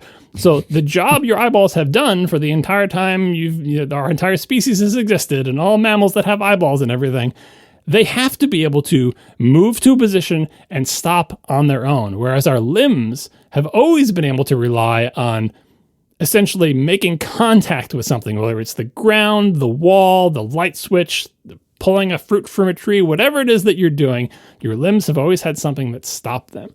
And so it's interesting that Vision OS is an environment in which Fit's Law for the primary pointing device of your eyeballs is essentially irrelevant, because your eyeballs are really, really good at going somewhere quickly and stopping on their own. And they don't need the help of a screen edge or another thing to slam against like our hands and limbs do. I don't know if this has any consequences for the interface. Presumably it has consequences for when you use a mouse, for example, inside Vision Pro, because then you're not using your eyeballs, but now your cursor needs something to slam against. I assume when you do it in the virtual screen on the Mac, if there is no Vision OS window above you, it will stop at the top. Well, it'll stop at the top. It'll stop at the top as long as your gaze remains on the virtual display. If I'm not mistaken, I mean, I could try this out if we really care, but suffice to say, to the best of my recollection, as long as you are focused somewhere on the Mac Virtual Display window, you are limited to keeping your mouse in that display. Now, that works both ways, though, in that if you glance to, say, your left to look at Slack or something like that while you're still mousing about, well, your cursor is going to try to jump over to that Slack window, even if it's a native Slack window, that, you know, a native VisionOS Slack window. And so that occasionally can be a little bit frustrating. I don't know, maybe that's a little dramatic of me to say, but a little bit off-putting maybe, that, you know, I'm trying to mouse to the upper right-hand corner of this 4K screen, which, you know, I may have made quite large in my VisionOS world, but then I glance to the left to look at, or the right or what have you, I glance to the left to look at the VisionOS native Slack, and next thing I know, my cursor is in the Slack window, because as far as the VisionOS is concerned, well, that is the active surface right now, and it's trying to use universal control to pull the mouse into what I'm looking at, which does make sense, but it's not exactly what you would expect. You don't expect your cursor to just jump, you know, I don't know, 1,000 pixels to the left all of a sudden just because you moved your head and looked somewhere else. Yeah, another one of the disparities that VisionOS brings up that a lot of people have been talking about in their reviews. I mean, we talked about last time with like having to continue looking at something and not glance off somewhere else until you've completed the click operation, for example. Yeah. And people have been generalizing that to the idea of taking something that is traditionally an input device, our eyeballs, we use them to take in the world around us. They are an input device, and overloading it and saying, guess what, eyeball? You're now also an output device. You now also determine the position of the cursor in a virtual world. Our eyeballs, unless you're Superman, are not output devices. They do not shoot lasers from them. You can't affect the world with or them. Cyclops And where you look with them doesn't affect future operations by, for example, your arms. It's like, well, I looked up to the right and then I snapped my fingers and the thing I was looking at burst into flames. No, that doesn't happen anywhere, but in VisionOS it does. So we are being asked to both use them as an input device, which is why we're glancing all over the place to scan things or whatever, but also they are, I wouldn't call it an output device. It's kind of, they're trying to use the reverse, but like what we call the mouse an input device, but that's from the perspective of the computer. It provides the computer with input. So our eyes are both an input device for our brain, and also they are an input device for the computer and an output device for us. And that is not something that we're used to. Tell me about Command Tab.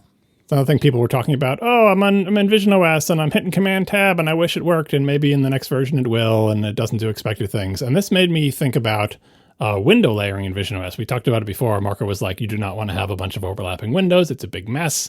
I tried it a little bit when I used Vision Pro. I tried it more in the simulator to get a feel for it. And I was kind of surprised at how, I guess I didn't notice this before. I had used the simulator for ages before, but I guess I hadn't done, I wanted to torture test it.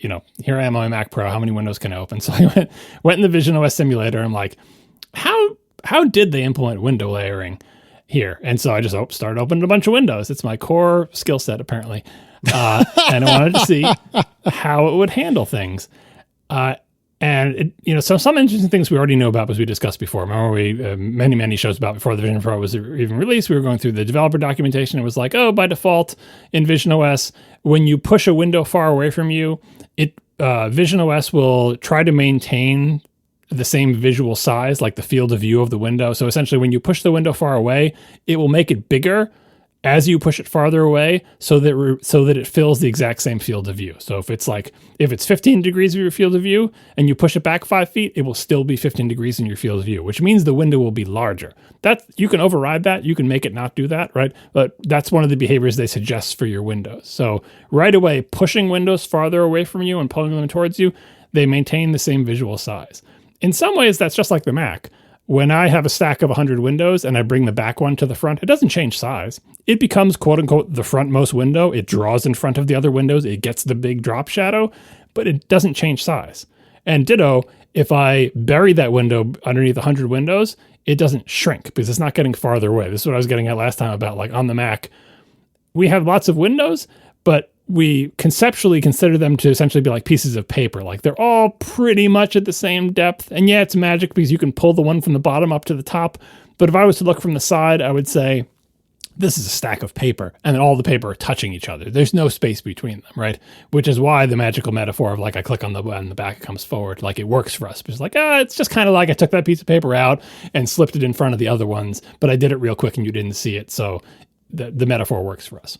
In VisionOS, if you make a big mess and have a bunch of windows and some of them are far away and some of them are close up and you got this huge stack of windows, which is a thing that you can do, And one of the windows is like, it's way in the back. Like in the simulator, I was pushing it like, you can push them through the back wall, but I was trying to stay inside the room. One of them is way against the back wall, and then like 17 windows between me and that window. And I want that window to quote unquote come to the front. And I click on or tap on or whatever the hell, I'm in the simulator, so it's weird. Activate the window that's way in the back. What happens kind of surprises me. What doesn't happen is that window does not suddenly leap to the front in 3D space. No, it stays pinned against that back wall. It stays 10 feet away from me, right? It also doesn't just start drawing on top of the other windows, which would look kind of weird, but it's a thing it can do. What it does is it draws in front of everything, but then it fades out all the windows that are ostensibly in 3D space in front of it, so that you can see the window that's against the back wall by essentially making ghosts out of all the windows that would be blocking your view, which is really weird. Like it doesn't move the window.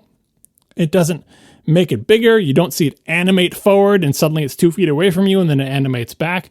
But it wants to essentially bring it to the front.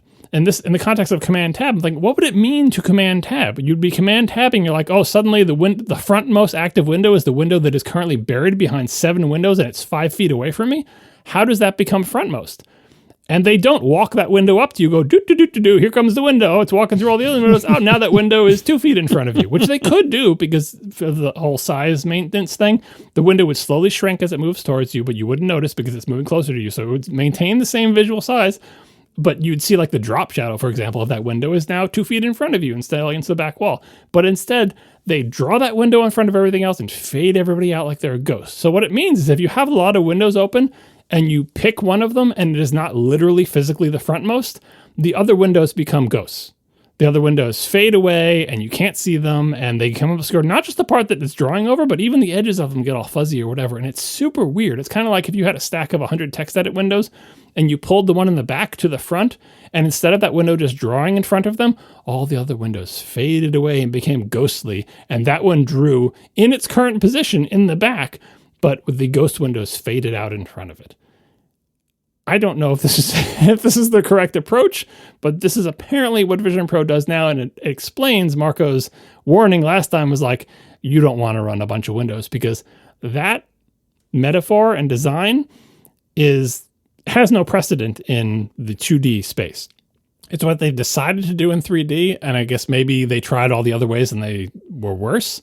But it is weird, and it does make it so that having lots of windows open is much less tenable because it won't move them. It won't, essentially, when you say bring to front in Mac parlance, it will never actually bring that window to the front. It just sort of like, it's like plowing it. It's like a particle beam that blows away all the other windows and fades them out and disintegrates their matter so that you have a clear shot at that window that is 5 feet away from you on the back wall. And then when you pick a different window, all those dematerialized windows come back into being and stop being ghosts and start drawing themselves again.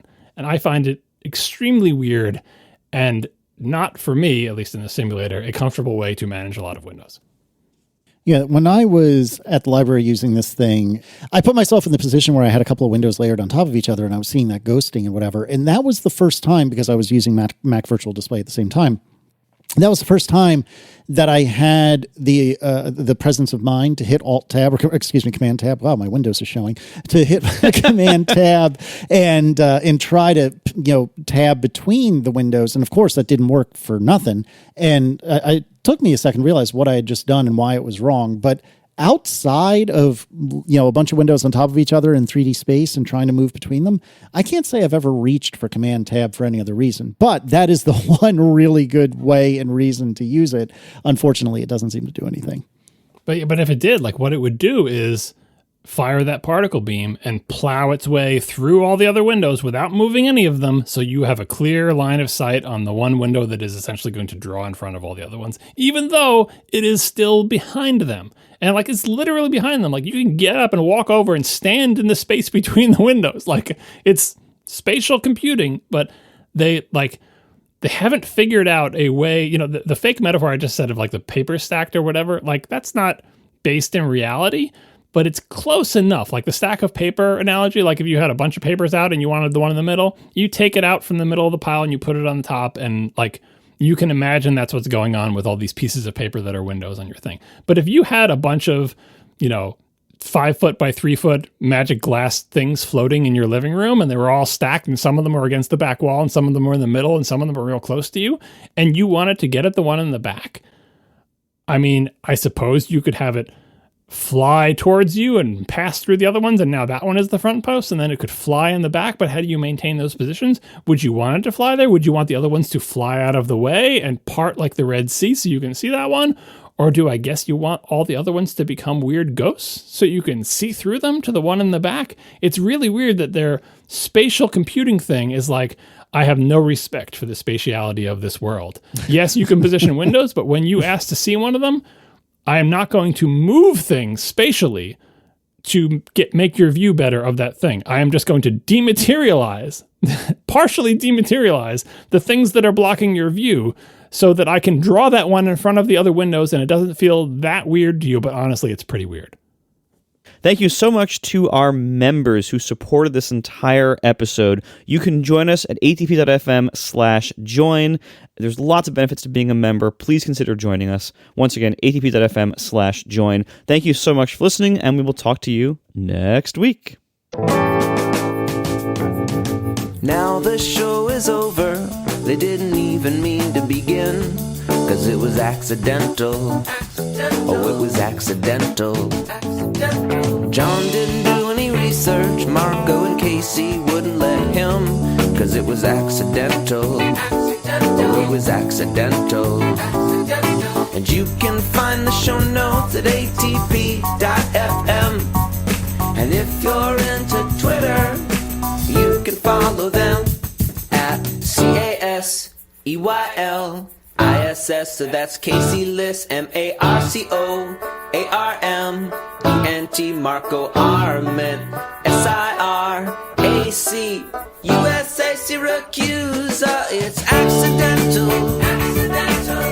They didn't mean to. Accidental. Tech podcast so long. So a few times during the episode, I mentioned that I had gone to the library to do some work, and I've also been working on, I got a little sidetracked doing adding some features to regular plain old call sheet, which just got released, which, by the way, if you're interested in how tall actors are or your name is Merlin Mann, go get the latest update, because where possible, I show how tall actors are, and Merlin seems very excited, which I'm very happy about. What is your data source on that? Wikidata, actually. So the same thing that Wikipedia uses, or I don't know the relationship between the two, but it's part of the Wikimedia Foundation as far as I know. And yeah, Wikidata has some actors' data, a lot, I would say, but not everyone. But anyway, that's not the point. The point is, outside of that distraction, I've been doing a lot of Vision Pro work, because now that I have the Vision Pro and now that I have my hilarious $300 developer strap, I've been putting both to good use and trying to work on the Vision Pro native version of Call Sheet.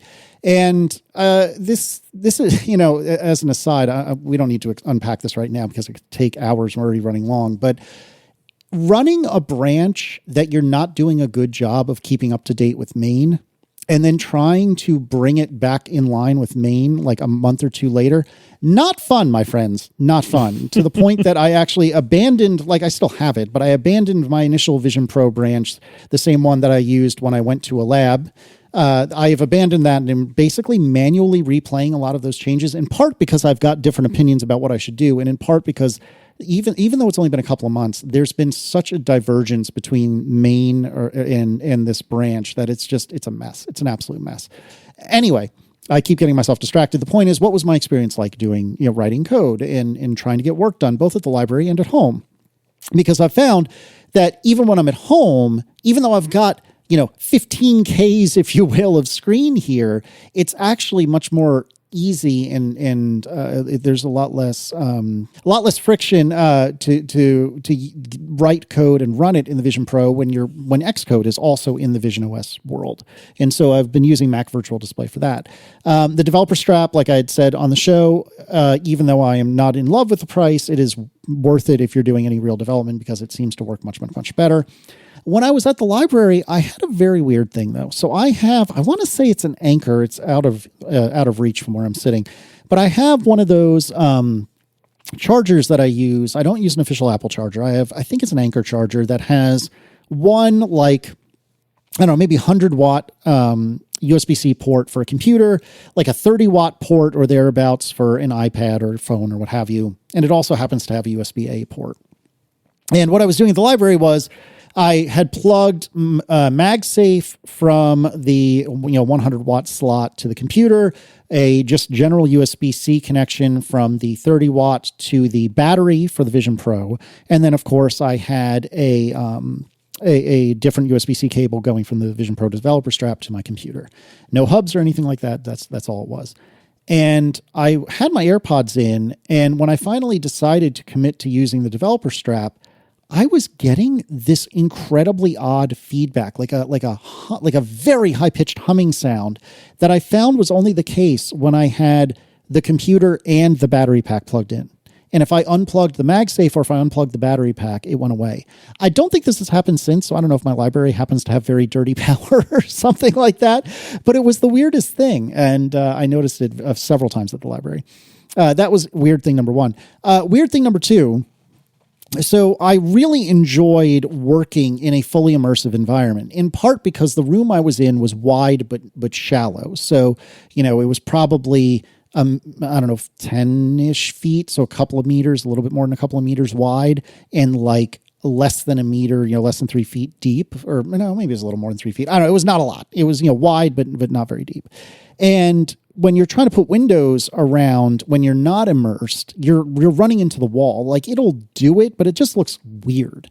And so being immersed was way, way, way better.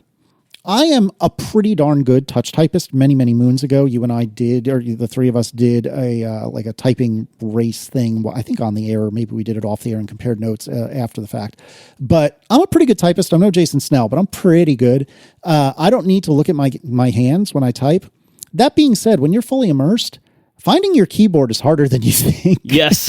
I said that last week. You've got hands and arms, but you don't have a keyboard. Right. It's actually kind of frustrating how difficult it is to find the keyboard. Yeah, like I don't realize how much I need to glance at the keyboard until I'm trying to do that. And then I realize, oh man, I actually do glance down a lot. It's like those people who buy the keyboards with keycaps that have nothing on them to show off. Well, how about you can't even see the whole keyboard? No, yeah, because that's the problem. Is like to align myself with the feel of what where my fingers even go. That's where I find myself when I'm in Vision Pro, kind of missing sometimes. Yeah, I feel like they could upgrade that. Like, so they have obviously the Vision Pro detects your hands and your arms. Apple detecting its own keyboards, I feel like that is a solvable problem. Yeah. Because this was on the laptop keyboard, and actually the only other keyboard that I use is the whatever 104 key or whatever it is with Touch ID here at home, and those are the only keyboards I use. So yes, it should have been able to detect it. Like, it's a fine first worldiest of first world problems, but I couldn't find the friggin' keyboard. This happened not irregularly. And yes, I'm aware of the little bumps on, the F and J keys. You got to find the keyboard enough to find the bumps first, though. Exactly. I could not have put it better myself. I think you are slightly kidding, but no, that's exactly right. Also, quick aside, John, when didn't the bumps used to be on D and K or something like that years ago? Yeah, Apple has them in different positions than other keyboards do, and I think they've changed over the years, but yeah. Because I vaguely remember when I was a kid, using Apple keyboards drove me nuts because it was under my middle fingers instead of my pointer fingers, like the little lumpies or whatever. Anyways, couldn't find the damn keyboard. AirPods were having a little bit of feedback, which, again, I don't think I've heard since. But one of the things is, and I don't know if I ever linked to this in last week's show notes, but I put up a blog post. I think I mentioned it last week. I don't know if I linked to it. But I put up a blog post shortly before the Vision Pro came out, like literally a couple of days before, where I was talking about how, hey, this would be really neat if I could, have this whole array of windows around me with native Vision OS messages, native Vision OS Slack, and Safari from Vision OS, and all that different various sundry windows, all around me. And I can do that, and it works pretty well. However, as many people have said, and I am not the only one, the iPad OS native apps, and in this case I'm picking on Slack, but it's not just Slack, iPad OS native apps kind of suck on Vision OS. And the thing of it is I don't know if it's something on Apple's side or the way the apps are designed or both. And again, I'm not the first to say this, but finding the touch targets is really difficult. Particularly, I found on Slack in the upper left. I think I mentioned this last week. In the upper left, where you choose which workspace you're in, say Relay FM or something else, it's really hard to get Vision OS to actually activate that thing with your eyes. Now, with that said, with universal control, it's not so terrible because you can just mouse right up there. But the Slack app on Vision OS, I am really looking forward to, and I don't even know if they've announced anything, but I'm really looking forward to getting that as Vision OS native because I think it'll be much better. But yeah, overall, really great experience. It's a little teeny bit of a bummer when I'm at home, when I'm losing, when I'm going from 15Ks of real estate and at least having more than one window. It's a bummer to bring that down to one. And I think we talked about last week, there's rumblings that maybe Apple can do 2 windows on the same, or, 2. Well, anyway, it seems like, especially given our the supposed revelations about the developer strap and the potential of higher bandwidth there, that it could be something that comes to a later version of the OS, if only for people with the developer strap. Yeah, definitely. But yeah, I would love to have a second virtual display. But all that being said, there's some things I would definitely tweak about this, but it's pretty nice. I've really been enjoying it. And I wouldn't, to Marco's point during the episode, I wouldn't necessarily choose to give up, my 15Ks of real estate. I wouldn't necessarily choose to give up my standing desk and my situation at home. But I do like quite a bit going somewhere else to do work. But of course, that raises the question, if I'm sitting on Mount Hood in the library, why couldn't I sit on Mount Hood at home or at my desk? And I don't really have a good answer for that other than the tea ceremony, if you compare it to vinyl. The tea ceremony of going somewhere, I kind of miss. I'm very thankful and lucky that I don't have to do that every single day. But I like to, at least once a week, go somewhere. Wegmans, Publix, a library, whatever. And it's in some ways, it's so much nicer and better now because I feel like I'm bringing, like a LG Ultrafine 4K display with me without having to carry very much. But the flip side of that is it's almost not even necessary anymore, which is a weird and odd feeling. I'll probably still do it, even if I do, use the Vision Pro when I'm wherever I'm going. But it seems a lot less necessary now than it has ever been before. So anyway, I just thought it was interesting to discuss. It's also getting out of the house, right? Like when you're at Wegmans, someone can't yell your name and ask you to come do something. Well, it's only Aaron, but your point is still fair. And I think leaving aside who is at my house, you're exactly right. For me anyway, I really do like being able to get out of the house and go somewhere and just change my scenery and have the act of going somewhere. Now, that's because I believe in superior computers that you can move very easily and don't need to worry about carrying multiple pieces. Marco, I believe you are also an enlightened individual that believes in these weird, funky things. Multiple pieces? You're bringing a headset with you. Well, fair, but I don't have a 15-pound monitor, though. Thank you very much. But nevertheless, I believe, Marco, you are also an enlightened person that believes in these funky things called laptops. No, he doesn't. He's using a desktop laptop.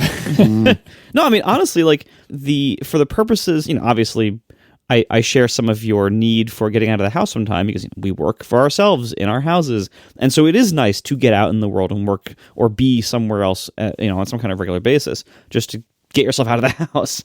I think using the Vision Pro to do that does kind of ruin the point, but I think the answer is not stay in your house more. I think the answer is go out with a laptop and don't bring the Vision Pro sometimes. That's the real answer because if I'm going to go work in a coffee shop or something, part of the joy of it is interacting with the world. It being out there, seeing people, saying hello to people when they come in if you've seen them before. Focusing your eyes on distances other than 1.3 meter. Right. It's so a part of the appeal is to be a little bit in the world. Now, if you're using Vision Pro out in a place like a coffee shop, first of all, you're already covering your eyes and immersing yourself, etc. Even if you're in pass-through mode, you are projecting, the antisocial version of yourself. As we've mentioned, the Vision Pro speakers are very open, and so if you need any kind of audio as part of your work, if you're watching or listening to something, or if you are trying to edit audio or whatever, you're going to need AirPods. Now you're covering up your eyes and your ears and sealing yourself off even more. I feel like at that point you are not only being extremely antisocial to the people around you and to the business that you're in, but also you are then losing quite a bit of the value of being there in the first place. For me, in that context, a laptop, optionally with headphones, is much better because at least then your eyesight is totally unencumbered. You can see everything. People can see you. They know they can see you. They know you can see them, as discussed earlier. I feel like you're getting more of the environment that way, even if you have AirPods in for whatever reason you need that. So again, I see the appeal very much of Vision Pro for things like immersive entertainment. If you're going to watch a movie, bring it on a plane, I think there's a lot of arguments for that.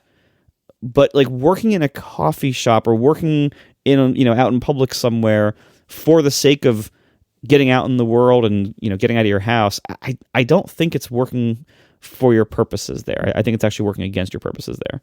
Yeah, don't underestimate, like I said, don't underestimate the value, especially if you're working on a programming problem or whatever, of looking out the window. And you could say, I can look out the window with Vision Pro. It's got pass-through. No, I mean, looking out the window and focusing your eyes 50 feet away at the tree across the street while you think about a problem. I know you can do the 1,000-yard stare inside the headset, but it really, if you're working on computer for a long period of time, I feel like it does help to focus your eyes on a different distance. Even, forget about the headset, even just sitting in front of your Mac's monitor.